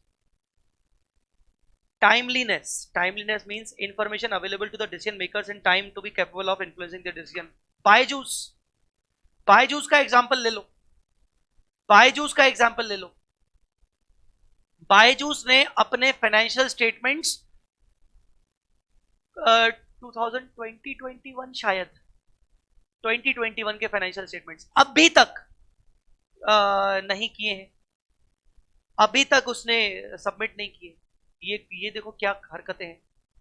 Byju's ने अभी तक अपने फाइनेंशियल स्टेटमेंट सबमिट नहीं किए। हाँ मैं मानता हूं कि बायजूस एक लिस्टेड कंपनी नहीं है, बट उसके यूजर्स प्रमोटर्स के अलावा उसके अदर यूजर्स भी तो होंगे ना, उसके लोन प्रोवाइडर्स भी तो होंगे ना। ऑडिटर कह रहा है मैं ऑडिट नहीं करूंगा, क्यों नहीं करूंगा? क्योंकि जिस तरीके से रेवेन्यू शो किया गया है वो रेवेन्यू शो करने का तरीका मुझे समझ ही नहीं आ रहा है। आई बात समझ में कि नहीं? Understandability, classifying, characterising, presenting the information clearly and concisely makes it understandable. कुल मिला के इंफॉर्मेशन को प्रॉपर क्लासिफाई करके चलो, अलग अलग प्रकार की इंफॉर्मेशन को एक ही जगह पर मत दिखाओ, अलग अलग क्लासिफाई करके चलो, अलग अलग प्रेजेंटेशन करके चलो ताकि जल्दी समझ में आए। तो कुल मिला के these all are the characteristics of financial information. एक बार प्लीज देख लीजिए।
ऑल राइट, तो आप देख लीजिए कौन कौन से क्वालिटेटिव कैरेक्टरिस्टिक्स होने चाहिए। रेलेवेंस, फेथफुल रिप्रेजेंटेशन, और क्या क्या था? Relevance, faithful representation, completeness, timeliness, neutrality, comparative comparability, free from error, verifiability,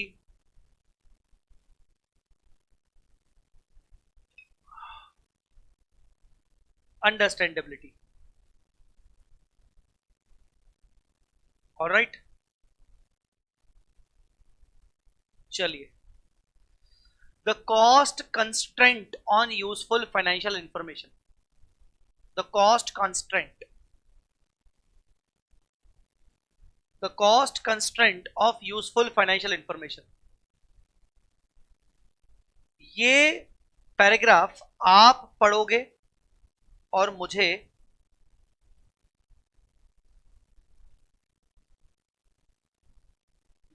बताओगे क्या है इसका मतलब। छोटा सा पैराग्राफ है, तीन चीजें हैं, तीन पॉइंट्स हैं। ये पैराग्राफ आप पढ़ोगे और मुझे समझाओगे। मैं आपके सामने ही हूं, आप पढ़ोगे और मुझे समझाओगे। लाइव स्टूडेंट से बात कर रहा हूं मैं।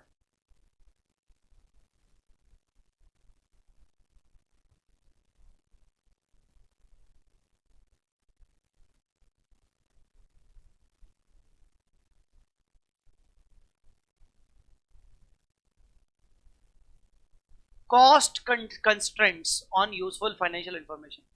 अच्छा, कंस्ट्रेंट का मतलब क्या होता है? कंस्ट्रेंट का मतलब भी होता है लिमिटेशन, कॉस्ट के बेसिस पर लिमिटेशन। कुछ कॉस्ट लिमिटेशंस हैं, हमने ऊपर कुछ लिमिटेशंस पढ़ी थी, वो जनरल लिमिटेशंस थी। यहां पर कुछ कॉस्ट कंस्ट्रेंट पढ़ रहे हैं, कॉस्ट के पॉइंट ऑफ व्यू से कुछ लिमिटेशंस आप पढ़ेंगे और मुझे समझाएंगे।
Cost imposed on preparation or providing information should not exceed benefit derived from it.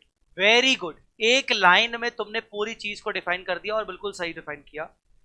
Basically point ये है, जितना खर्चा किया जा रहा है फाइनेंशियल स्टेटमेंट्स को बनाने के लिए या फाइनेंशियल स्टेटमेंट्स को यूज करने के लिए, बनाने के लिए मतलब मैं एंटिटी के पॉइंट ऑफ व्यू से बात करूंगा, यूज करने के लिए मतलब मैं यूजर के पॉइंट ऑफ व्यू से करूंगा।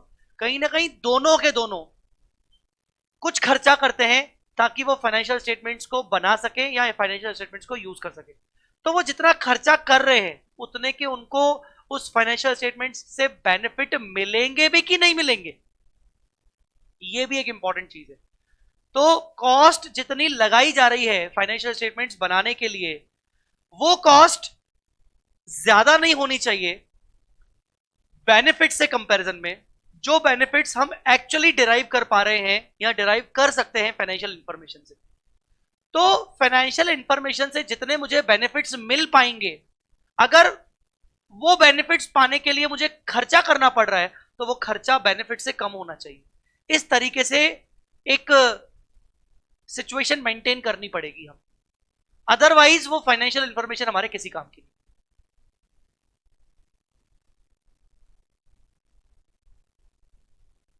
अदरवाइज वो हमारे फाइनेंशियल इंफॉर्मेशन किसी काम की नहीं। तो cost is a pervasive constraint, pervasive मतलब रेगुलर कंस्ट्रेंट, मतलब ये हमेशा रहता है। परवेसिव मतलब एक बेसिकली ये लिमिटेशन हमेशा से है और चलती रहेगी।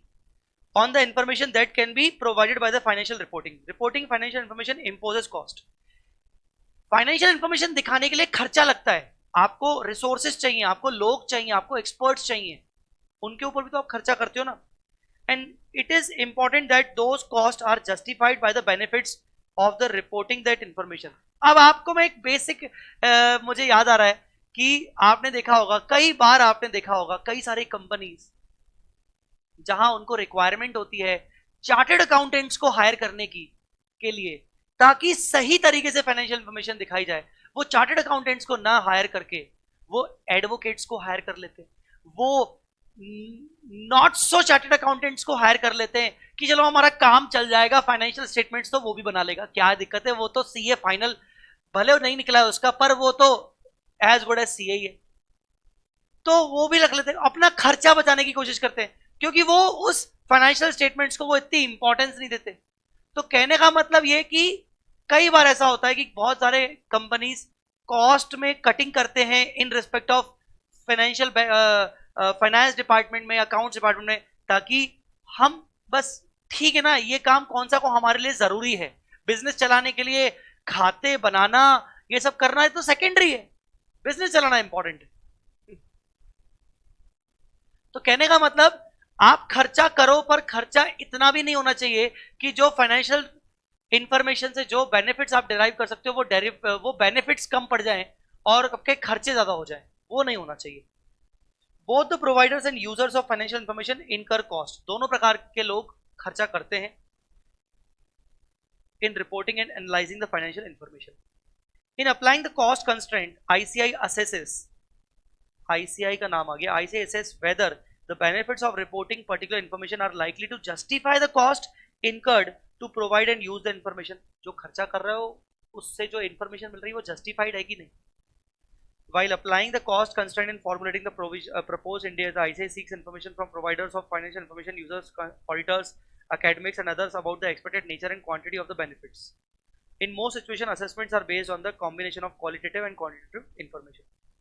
Because of the inherent subjectivity, different individual assessments of the cost and benefits of the reporting particular item of information will vary. Therefore, ICAI seeks to consider cost and benefits in respect of financial reporting generally and not just in relation to the individual reporting entity. कुल मिला के ultimately फंडा यही आ रहा है कि आपकी cost जो आप लगा रहे हो that should be lower than the benefits derived from it. ये 4 नंबर का 4 या 5 नंबर का क्वेश्चन आ चुका है एग्जाम में, ये 4 या 5 नंबर का क्वेश्चन आ चुका है एग्जाम में, मई 22 या दिसंबर 21, मई 22 या दिसंबर 21 में ये आ चुका है। इसके ऊपर 4 मार्क्स का कि define the cost constraint on use of और यूजफुल फाइनेंशियल इंफॉर्मेशन।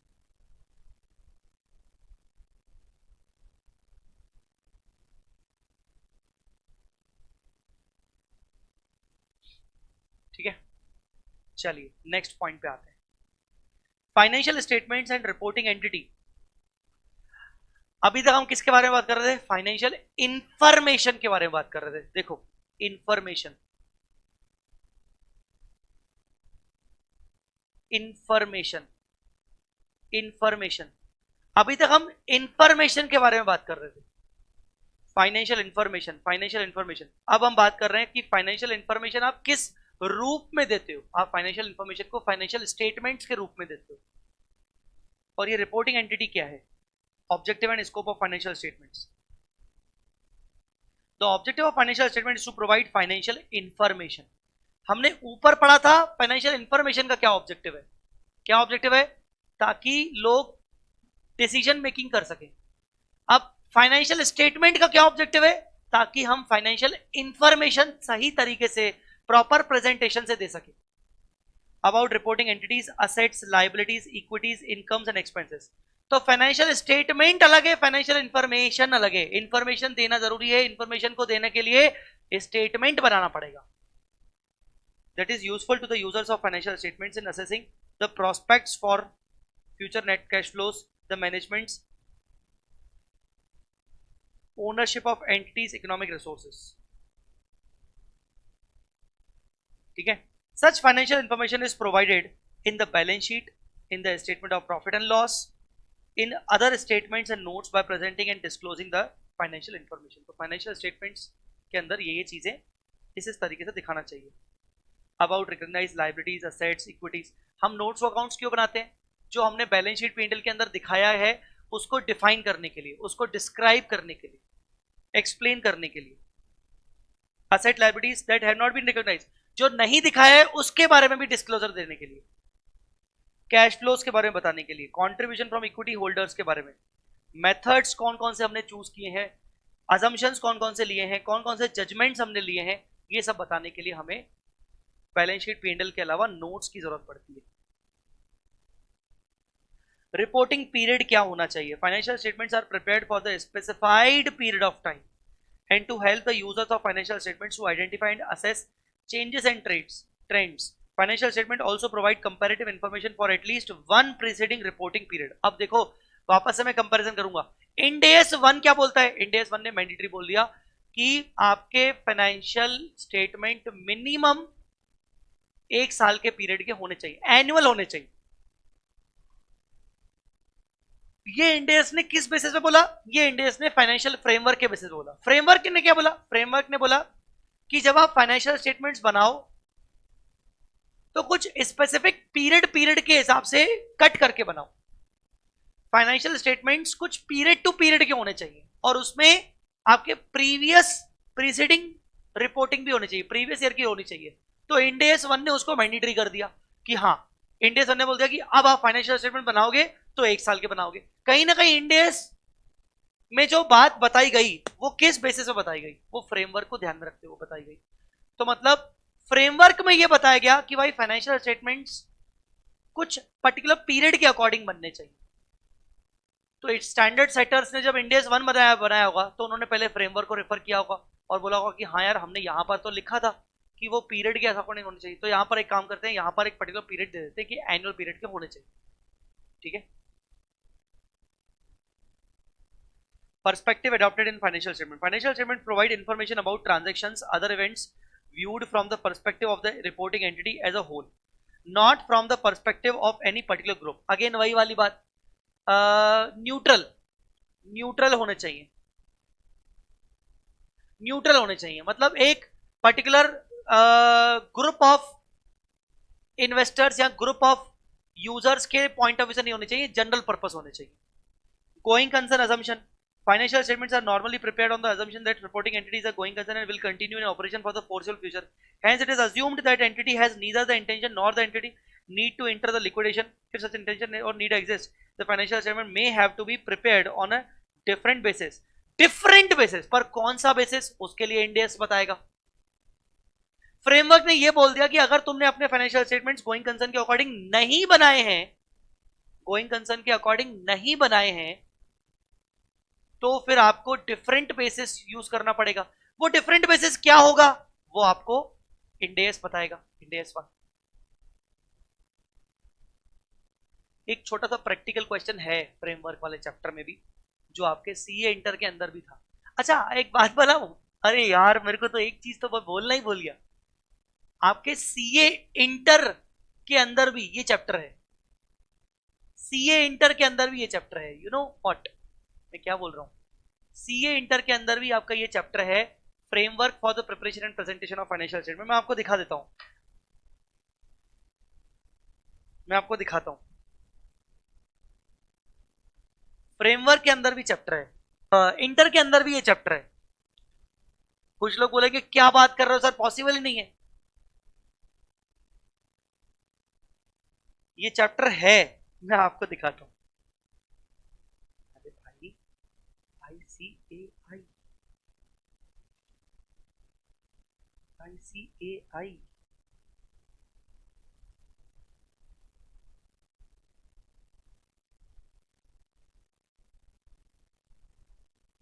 अच्छा इनका ना कुछ थोपड़ा चेंज हुआ है. थोपड़ा चेंज मतलब ICAI ने अपनी वेबसाइट में कुछ नई चीजें डाली, थोपड़ा कुछ बदला है. स्टडी मटेरियल अब इस तरीके से दिखता है। अरे मैं क्या ओपन कर रहा हूँ रे, मेरे को तो इंटर ओपन करना चाहिए ना। हाँ ये देखो, ये देखो, framework for the preparation and presentation of financial statement. हम क्या पढ़ रहे हैं?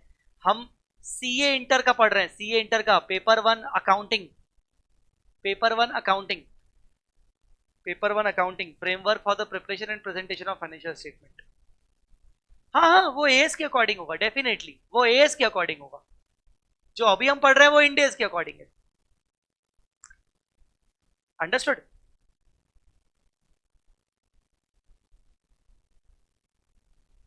चलो आओ एक क्वेश्चन करते हैं,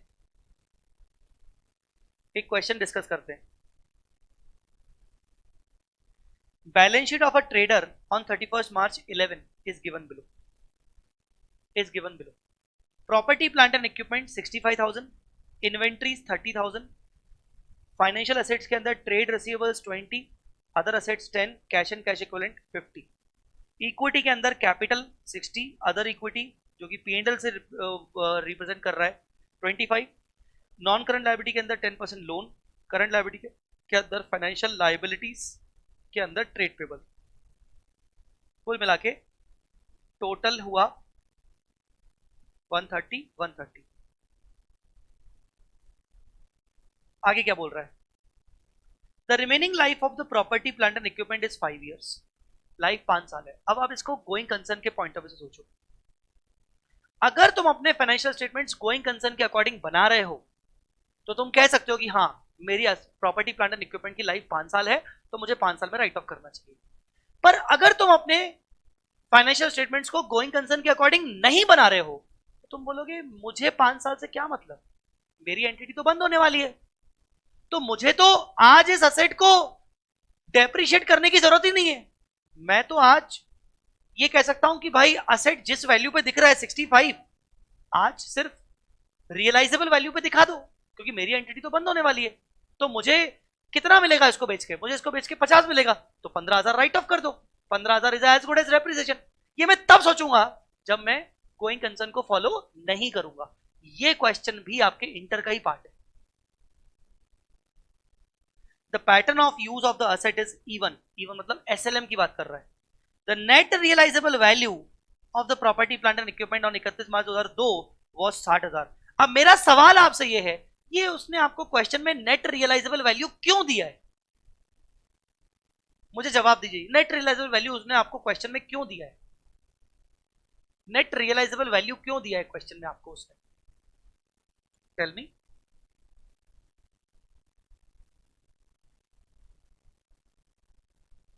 वेरी गुड रिचा। ये इसलिए दिया है कि सर अगर हम अपने फाइनेंशियल स्टेटमेंट्स गोइंग कंसर्न पे नहीं बना रहे हैं दैट मींस हमें अपने असेट को जल्दी से जल्दी सेटल करना पड़ेगा, खत्म करना पड़ेगा, बेचना पड़ेगा। बेचने से कितना पैसा रियलाइज हो सकता है वो एक्सपेक्टेड वैल्यू उसने दी है। मतलब मैं अपने फाइनेंशियल स्टेटमेंट्स अगर गोइंग कंसर्न के अकॉर्डिंग नहीं बनाऊंगा तो मुझे अपने फाइनेंशियल स्टेटमेंट में पीपी को दिखाना पड़ेगा 60,000। ये फाइनेंशियल स्टेटमेंट्स कौन सी डेट के हैं? 31 मार्च 11 के हैं। हमें नेक्स्ट ईयर के बनाने हैं, 12 के बनाने हैं। मतलब ये ओपनिंग बैलेंस शीट है, ठीक है। The traders purchases and sales in 11-12 4 lakh and 4.5 lakh. Purchase sale पर कोई फर्क नहीं पड़ता, गोइंग कंसर्न हो चाहे नहीं, आपकी परचेज सेल हो गई। तो बेसिकली गोइंग कंसर्न का मेन जो असर पड़ता है वो बैलेंस शीट के फिगर्स पर पड़ता है, जिसका दूसरा इफेक्ट आपके पीएनएल में आ सकता है। जैसे कि प्रॉपर्टी प्लांट एंड इक्विपमेंट 65 लिखा हुआ है तो मुझे 60 पे दिखाना चाहिए अगर मैं गोइंग कंसर्न पे नहीं बना रहा हूं, जिसका फाइनल इफेक्ट 5,000 का मेरे पीएनएल में जाएगा। पर मेरी सेल परचेज कितनी भी हुई हो उससे मेरे गोइंग कंसर्न से लेना देना नहीं है। The cost and net realisable value of the inventory was 32 and 40। अब अगर मान लो, अब मुझे बताओ, अगर मैं गोइंग कंसर्न फॉलो कर रहा हूं तो मेरा इंड एस 2 मुझे बोलेगा कॉस्ट और NRV which ever is lower, 32 और 40 विच एवर इज लोअर, मतलब 32। पर यहीं पर अगर मैं आपको बोलूं कि मेरा गोइंग कंसर्न है ही नहीं, मेरा गोइंग कंसर्न है ही नहीं, जब मेरा गोइंग कंसर्न नहीं है मतलब मेरा बिजनेस बंद होने वाला है, मेरा बिजनेस बंद होने वाला है, तो मुझे स्टॉक को भी रियलाइज करना पड़ेगा, तो मैं उसको डायरेक्टली रियलाइजेबल वैल्यू पे दिखाऊंगा, मैं स्टॉक को भी डायरेक्टली रियलाइजेबल वैल्यू पे दिखाऊंगा।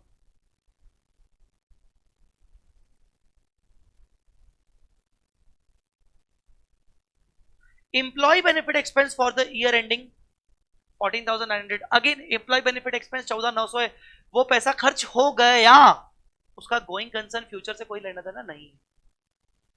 Other assets is return of equally, इसका लेना देना है। अदर असेट ये कह रहा है कि जो अदर असेट है ये 10,000 वाली,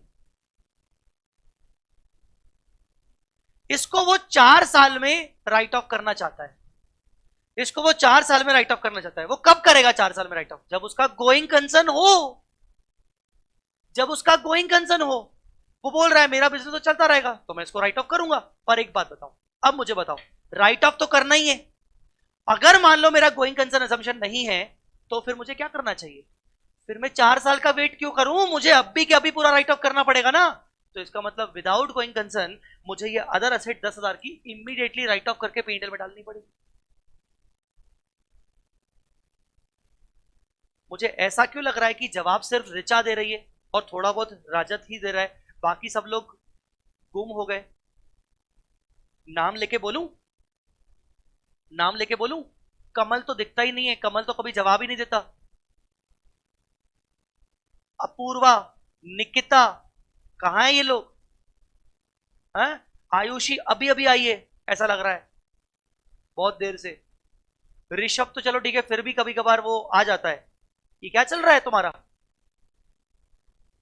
नलायक लोग।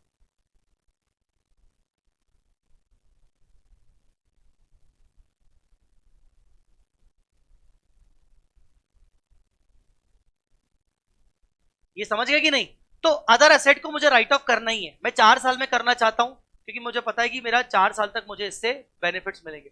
बट अगर मैं बोलूं कि मेरे को तो कोई कंसर्न है ही नहीं, मेरा तो बंद होने वाला है बिजनेस, तो मैं इसको राइट ऑफ अभी के अभी कर दूंगा। आगे बढ़ते हैं। ट्रेड रिसीवेबल्स, ट्रेड रिसीवेबल्स, सही बोल रहा है रजत, ये बोल रहा है, रजत बोल रहा है सर सो गए होंगे। Trade receivables on 31 March 2012 is 25,000 of which 2,000 is doubtful. 25 में से 2,000 डाउटफुल है तो प्रोविजन बन जाएगा, रिमेनिंग होंगे 23। Collection of another 4,000 depends on the successful reinstallation of certain product supplied to the customer, supplied to the customer. क्या बोल रहा है? इसका कोई इंटरप्रिटेशन बता दे। ये कह रहा है ट्रेड रिसीवेबल हमारे क्लोजिंग में 25,000 है बट उसमें से 2,000 डाउटफुल है, ठीक है, प्रोविजन बना लो 2,000 का, बाकी का 23 दिखा लो। और भी कोई 4,000 के हैं, मतलब और भी मतलब इसी में 25,000 में 4,000 कुछ और भी हैं जिनकी रिकवरी डिपेंड करती है कि मैं उन डेटर्स को कुछ, मेरी तरफ से कुछ सर्विस बाकी है, इंस्टॉलेशन सर्विस बाकी है। अगर मैंने उनको इंस्टॉलेशन फ्यूचर में करके दिया तो ही मुझे वो पैसा मिलेगा, नहीं तो मुझे नहीं मिलेगा। इसको गोइंग कंसर्न से लिंक करो, इसको गोइंग कंसर्न से लिंक करो। मैं आपको बता रहा हूं कैसे। अगर मैं उनको फ्यूचर में सर्विस देता हूं तो ही मुझे रिकवरी मिलेगी, ये तो मैं तब बोलूंगा ना जब मेरा गोइंग कंसर्न होगा, ये तो मैं तभी बोलूंगा ना जब मेरा गोइंग कंसर्न होगा। अगर मैं कह रहा हूं कि मेरा गोइंग कंसर्न असम्पशन है ही नहीं, मतलब मेरा बिजनेस बंद होने वाला है, मेरा बिजनेस जब बंद होने वाला है तो मैं उनको सर्विस क्यों दूंगा? मैं उनको सर्विस दे ही नहीं पाऊंगा। जब सर्विस नहीं दे पाऊंगा तो मेरा ये 4,000 भी डूब जाएगा। तो टेक्निकली जब मैं विदाउट गोइंग कंसर्न अपने फाइनेंशियल स्टेटमेंट्स बनाऊंगा तो मैं अपने डेटर्स कितने दिखाऊंगा? 25 - 2 - 4, क्योंकि मैं जानता हूं कि मेरे 4,000 भी डूबने वाले। पर जब मुझे पता है कि मेरा गोइंग कंसर्न असम्पशन है तो मैं बोलूंगा कि भाई क्यों, मैं तो उनको सर्विस दूंगा ताकि मैं अपने 4,000 रुपए रिकवर कर सकूं।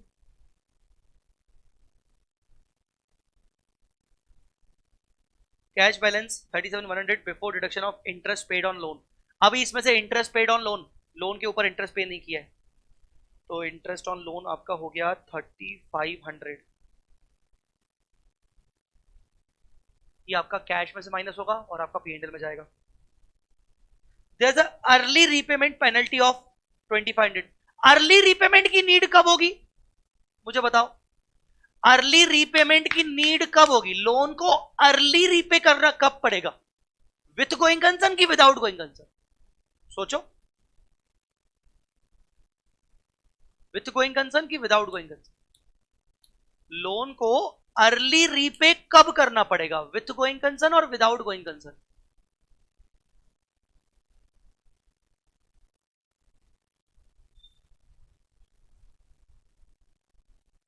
Without going concern. जब मेरा बिजनेस बंद हो रहा है तो मुझे लोन को रीपे करना पड़ेगा ना, और लोन को रीपे करना पड़ेगा तो मेरे को अर्ली रीपेमेंट पेनल्टी आएगी 2500 की। तो मैं जब विदाउट गोइंग कंसर्न वाली बैलेंस शीट बनाऊंगा तो मुझे 2500 रुपए का प्रोविजन फॉर लायबिलिटी दिखाना पड़ेगा कि भाई मुझे 2500 एक्स्ट्रा पे करना पड़ सकता है, एक्स्ट्रा पे करना पड़ सकता है। आ रही मेरी बात समझ में कि नहीं? निशा देसाई, अरे वाह बेटे वाह, तुम कहां थी, किधर थी आज तक तुम? आज तक मतलब तुम कहां थी बेटा?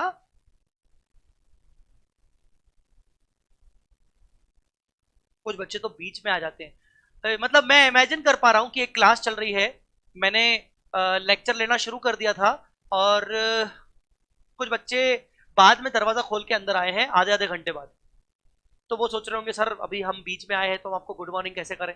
नालायक, जब भी तुम बीच में आओगे लेक्चर, भले तुम आधे घंटे बाद, 1 घंटे बाद, 1.5 घंटे बाद ज्वाइन कर रहे हो लाइव वाला लेक्चर, तुम्हें आके गुड मॉर्निंग बोलना है। मुझे तुम्हारी प्रेजेंस चाहिए, मेरे को, मुझे तुम्हारी प्रेजेंस चाहिए। The profit and loss account and balance sheet of the trader are shown below in two cases: assuming going concern, not assuming going concern. मैं not assuming going concern वाला आपसे डिस्कस करना चाहूंगा अभी। नॉट अज्यूमिंग गोइंग कंसर्न वाला मैं आपसे discuss करना चाहूंगा, ध्यान रखना। अब शुरू से बात करते हैं। सबसे पहले बेटा PP not assuming going concern, मुझे बताओ पीपी आपका 65 दिख रहा है, क्लोजिंग कितना दिखना चाहिए? सर क्लोजिंग दिखना चाहिए 60 के ऊपर, 60 पे। तो इसका मतलब अब मैं बैलेंस शीट में कितना दिखाऊंगा? 60, और 5 कहां जाएगा? पीएनएल के अंदर। चलो देखते हैं। ये देखो 60 केस 2, हमारा केस 2 चल रहा है, मतलब without going concern, without going concern 60। Sir 5 कहां जाएगा? 5 डेप्रीसिएशन के फॉर्म में पीएनएल में जाएगा। PNL PNL case 2 PNL PNL. ये देखो 15 दिख रहा है। 15 कैसे दिख रहा है मैं आपको बता रहा हूं। सबसे पहले 5 दिख रहा है, और भी कुछ 10 होगा, मैं आता हूं उस पर। 5 तो दिख रहा है, ठीक है ना। अब वापस आते हैं। पीपी हो गया। पीपी के बाद इन्वेंट्री बेटा, इन्वेंट्री 30। अब कितना दिखेगा विदाउट गोइंग कंसर्न में? कितना दिखेगा? 32 और 40, विच एवर इज लोअर। नहीं, रियलाइजेबल वैल्यू पे दिखेगा, 40 पे दिखेगा। तो पीपी में आपका इन्वेंट्री आपका दिखेगा 40। ये देखो पीएनएल के अंदर भी आपका 40 दिखना चाहिए। अच्छा, पीएनएल के अंदर कैसा दिखता है? पीएनएल के अंदर दिखता है changes in inventory, closing minus opening. तो क्लोजिंग कितना है? 40, और ओपनिंग कितना है? 30। तो क्लोजिंग माइनस ओपनिंग मतलब 10,000 का चेंजेस इन इन्वेंट्री दिखेगा। चेंजेस इन इन्वेंट्री देखो 10,000 का दिखेगा। नेगेटिव दिख रहा है। सर नेगेटिव क्यों दिख रहा है? क्योंकि क्लोजिंग ज्यादा है तो इनकम हुई, और एक्सपेंस साइड में दिखा रहे हैं इसीलिए, ठीक है। 10,000 दिखेगा। दूसरा, next next next next next, trade receivables. Trade receivables, trade receivables कितने हैं? 20,000। ये तो ओपनिंग है। क्लोजिंग कितने हमने डिस्कस किए थे? क्लोजिंग हमने 19,000 डिस्कस किए थे। 25 में से 2 गया और 4 गया, कितना बचा? कितना बचा? कितना बचा? 19। 19 देखना चाहिए। 19 19 19 19 19 19। ये देखो 19 19। कितने का प्रोविजन बनाया तुमने? कितने का प्रोविजन बनाया तुमने? 2 और 4 6, 6 का प्रोविजन बनाया, तो 6 का प्रोविजन दिखेगा। ये देखो 6 का provision, provision for doubtful debt, 6 का प्रोविजन।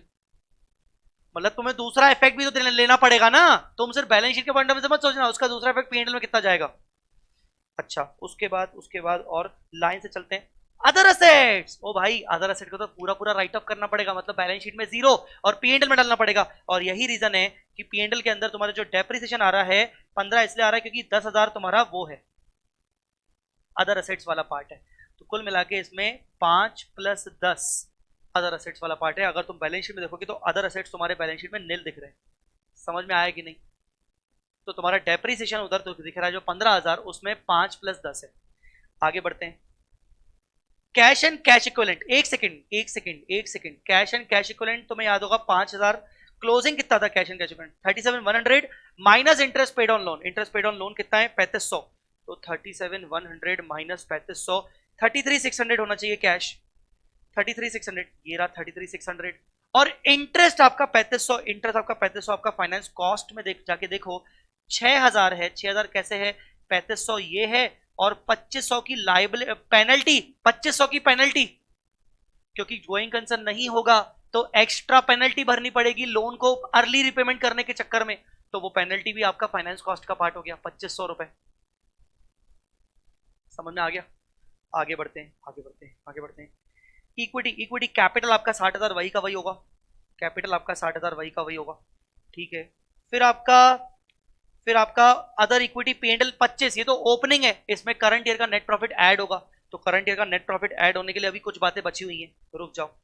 उसके बाद लोन 35,000 का लोन दिख रहा है, अगर अर्ली रिपेमेंट करना पड़ा तो 3500 रुपए की एक्स्ट्रा पे कर नहीं 2500 रुपए एक्स्ट्रा पे करना पड़ेगा, तो आपने 2500 रुपए फाइनेंस कॉस्ट के अंदर दिखाया, उसका दूसरा इफेक्ट लोन के अंदर चला जाएगा, क्योंकि वो पे अभी तक नहीं किया है, पेनल्टी पे करना पड़ेगा, तो लोन बढ़ जाएगा आपका, लोन की वैल्यू 37,500 हो जाएगी 2500 मिलाकर, ठीक है। आई समझ में बात की नहीं? 35 के प्लस 2500,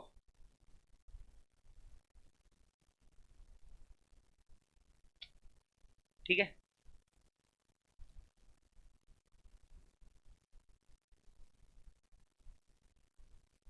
उसके बाद financial liability trade payable 10,000, I think trade payable 10,000, trade payable balancing figure है, ओके बता रहा है बैलेंसिंग फिगर है 12,000, ठीक है। तो अब क्या बचा? अब बचा सिर्फ प्रॉफिट, प्रॉफिट के अंदर सारे पॉइंट्स हो गए क्या? प्रॉपर्टी प्लांट एंड इक्विपमेंट वाला पॉइंट हो गया, अच्छा परचेज सेल 4 लाख 4.5 लाख ये सब तो ठीक है, 4.5 लाख 4 लाख आ गया, कॉस्ट नेट हो गया, employ benefit expense 14,900, 14,900 as it is है, तो इससे आपका आ गया प्रॉफिट 18,100, 18,100 के प्रॉफिट को आप ओपनिंग प्रॉफिट ओपनिंग इक्विटी में ऐड करोगे 25 में, तो आपका आ गया 43,100, 43,100, और आपका फिर बैलेंसिंग फिगर ट्रेड आ जाएगा, तो कुल मिला के कुल मिला के अच्छा ये हो गया आपका विदाउट गोइंग कंसर्न वाला। सर विद गोइंग कंसर्न में क्या होगा? विद गोइंग कंसर्न आप नॉर्मली कर सकते हो भाई, पीपी को तुम 5 साल में राइट ऑफ करने के बाद वैल्यू लिखोगे, ठीक है ना, अदर असेट्स को 4 साल में राइट ऑफ करने के बाद वैल्यू लिखोगे, डेटर्स को तुम सिर्फ 2,000 का प्रोविजन बनाओगे, पेनल्टी नहीं दिखाओगे, ये सब चीजें होंगी, बस दैट्स इट। वहां पर भी तुम्हारा बैलेंसिंग फिगर ट्रेड पेबल आएगा 12,000, ठीक है। तो चलो that was the going concern वाला क्वेश्चन, जो कि तुम्हारी नॉलेज के लिए था कि अगर एक एंटिटी, अब तुम्हें इससे क्या शिक्षा मिलती है? तुम्हें इससे शिक्षा ये मिलनी चाहिए कि अगर एक एंटिटी गोइंग कंसर्न फॉलो नहीं कर रही है तो उसके फाइनेंशियल स्टेटमेंट्स कैसे दिखने चाहिए, उसके फाइनेंशियल स्टेटमेंट्स कैसे होने चाहिए, ये तुम्हें एक जनरल एक नॉलेज मिल गया, ठीक है।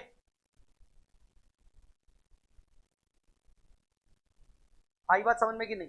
एक छोटा सा पॉइंट अभी मैं आपको करवा देता हूं क्योंकि टाइम हो रहा है, एक छोटा सा पॉइंट करवा देता हूं, फिर आप ही बोलते हो कि थोड़ा सा आर्टिकल का रहता है। उसके बाद मैं आपको होमवर्क देना चाहूंगा, एलिमेंट्स, ये आपको रीड करना है कल की क्लास से पहले, बाकी का पोर्शन जितना भी बचा हुआ है वो आपको कल की क्लास से पहले रीड करना है। अभी मैं आपके साथ थोड़ा सा पोर्शन डिस्कस कर लेता हूं, ये जो बचा हुआ है रिपोर्टिंग एंटिटी। ये रिपोर्टिंग एंटिटी क्या होता है? Reporting entity is the entity that is required or choose to prepare the financial statement. जो एंटिटी फाइनेंशियल स्टेटमेंट बनाती है वो रिपोर्टिंग एंटिटी होती है। क्या यार, ये किसने डिफाइन किया? फ्रेमवर्क ने डिफाइन किया। Consolidated and unconsolidated financial statement, ये कंसोलिडेटेड अनकंसोलिडेटेड फाइनेंशियल स्टेटमेंट क्या होते हैं? Consolidated financial statements provide information about the assets, liabilities, equity, expense, income of both the parent and subsidiary। मतलब कुल मिला के सिंगल ग्रुप, पूरे ग्रुप की फाइनेंशियल इंफॉर्मेशन आपको चाहिए तो कंसोलिडेटेड फाइनेंशियल स्टेटमेंट्स।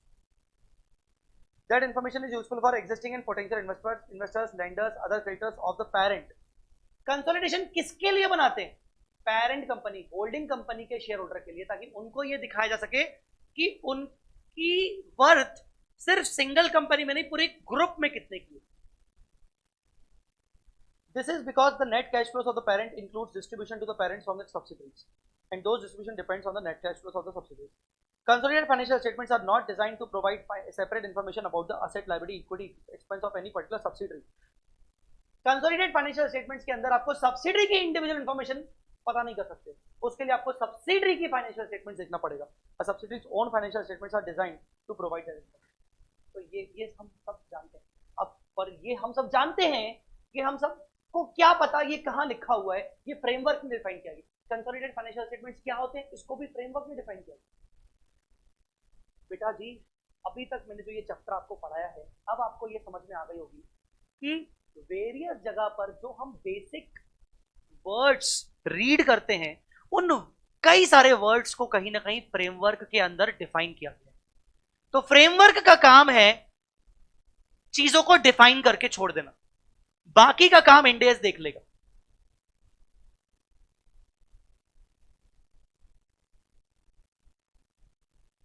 निकिता, उस क्वेश्चन में तुम्हारा डाउट यह है कि सर हमने जैसे ट्रेड पेबल को बैलेंसिंग फिगर ले लिया, तो सर कोई भी एसेट लायबिलिटी की इंफॉर्मेशन नहीं होगी तो हम किसी को भी बैलेंसिंग फिगर ले लेंगे। बेटा ये इस पर्टिकुलर क्वेश्चन में ऐसा था, टेक्निकली ऐसा हमेशा नहीं होता। मतलब मैं भी कहीं ना कहीं बोल सकता हूं कि यार ये तो गलत है, कायदे से उनको ट्रेड पेबल की इंफॉर्मेशन अगर वो 12,000 पहले से ही दे देते तो क्या जाता उनका, है ना, जैसे उन्होंने बाकी चीजों की इंफॉर्मेशन दी है। तो इस क्वेश्चन में ऐसा हमेशा नहीं होगा बेटा निकिता। तो तुम अभी तक के सेशन में क्या समझ पा रहे होगे, तुम्हें क्या समझना चाहिए? तुम्हें यह समझना चाहिए कि फ्रेमवर्क का काम है कुछ बेसिक चीजों को डिफाइन करना, बाकी सब इंडेस के ऊपर छोड़ देना। हमने डिफाइन करके दे दिया तुम्हें, अब तुम अपना इंडेस संभालो। इंडेस जो भी बताएगा वो फ्रेमवर्क की बेसिक डेफिनेशन को ध्यान में रखते हुए चीजें बता देगा। ठीक है, तुम क्या करके आओगे, हम यहीं पर क्लास ओवर करने का सोच रहे हैं, और ये लेक्चर और अगला लेक्चर जो होगा, अगला, क्योंकि आज हमारा लेक्चर थोड़ा सा छोटा हुआ है, आज हमारा लेक्चर छोटा हुआ है, तो ये लेक्चर में आज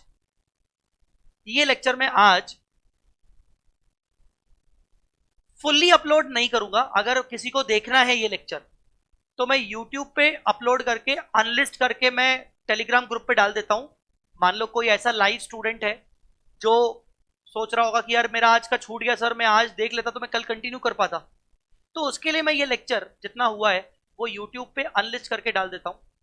ठीक है, कल का पार्ट जो भी इस चैप्टर का होगा, उस पार्ट को आज के पार्ट के साथ मैं मर्ज करके फाइनल अपलोड करूंगा इनक्रिप्टेड पोर्शन में।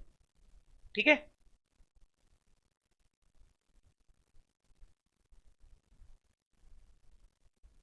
रिचा ने एक बहुत सही बात बोली, framework is blueprint and Ind AS is detailed. बिल्कुल सही बात।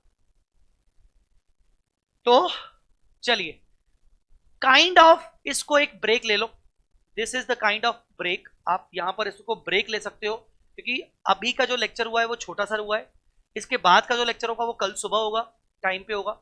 आई होप टाइम पे होगा, सब चीजें टाइम पे होंगी। एंड कल के लेक्चर को आज के लेक्चर के साथ मर्ज करके फिर अपलोड किया जाएगा। एक general message for live students only guys, मुझे बहुत बुरा लगता है जब हमारी क्लास नेटवर्क इशू की वजह से या पावर कट की वजह से डिले होती है, और रियली वेरी सॉरी उसके लिए। मैं कुछ चीजें मेरे हाथ में नहीं हो रही हैं, अभी फिलहाल कंट्रोल में नहीं हो रही हैं, इसीलिए आपको तकलीफ हो रही है। Really very sorry, really very sorry, मतलब मुझे बहुत बुरा लग रहा है। But at the same time मैंने आपको पहले भी कहा था कि मैं बहुत ही जल्द ये जो भी चीजें हैं, बहुत ये जो भी इश्यूज हैं, प्रॉब्लम्स हैं, मैं इनको बहुत ही जल्दी ठीक करने की कोशिश कर रहा हूं, चाहे वो नेटवर्क वाला पॉइंट हो चाहे पावर कट वाला पॉइंट हो। प्लीज माफ करिएगा अगर आपको प्रॉब्लम्स हो रही हैं, तो प्लीज माफ करिएगा। ठीक है, तो कल मुलाकात करते हैं, कल मुलाकात करते हैं होपफुली जो अपना नॉर्मल टाइम है उसी टाइम पे। ठीक है, और कल कंटिन्यू करेंगे इस टॉपिक को, कल कंटिन्यू करेंगे इस टॉपिक को। ऑल राइट, कल हो जाएगा ये पूरा टॉपिक, कल हो जाएगा ये पूरा टॉपिक। ठीक है, रिचा, बुक्स की डिटेल्स मैं टेलीग्राम पे डाल देता हूं, एक बार मुझे अपडेट लेना पड़ेगा टीम से। तो बुक्स की डेफिनेशन, बुक्स की डेफिनेशन फ्रेमवर्क में उलझा हुआ हूं मैं। बुक्स की डिटेल, बुक्स की इंफॉर्मेशन मैं डाल देता हूं उसके अंदर, टेलीग्राम के अंदर। प्रेरणा, तुम कहां थी भाई? हाँ, चलो ठीक है, चलो। आज क्या है, बहुत डेफिनेशन डेफिनेशन खेल रहे हैं, तो इसलिए मैं थोड़ा सा उलझा हुआ हूं। चलो एनीवेज, कल मुलाकात करते हैं, ब्रेक के बाद मुलाकात करते हैं, मैं ये बोल रहा हूं ब्रेक के बाद मुलाकात करते हैं। Thank you so much, bye bye, take care.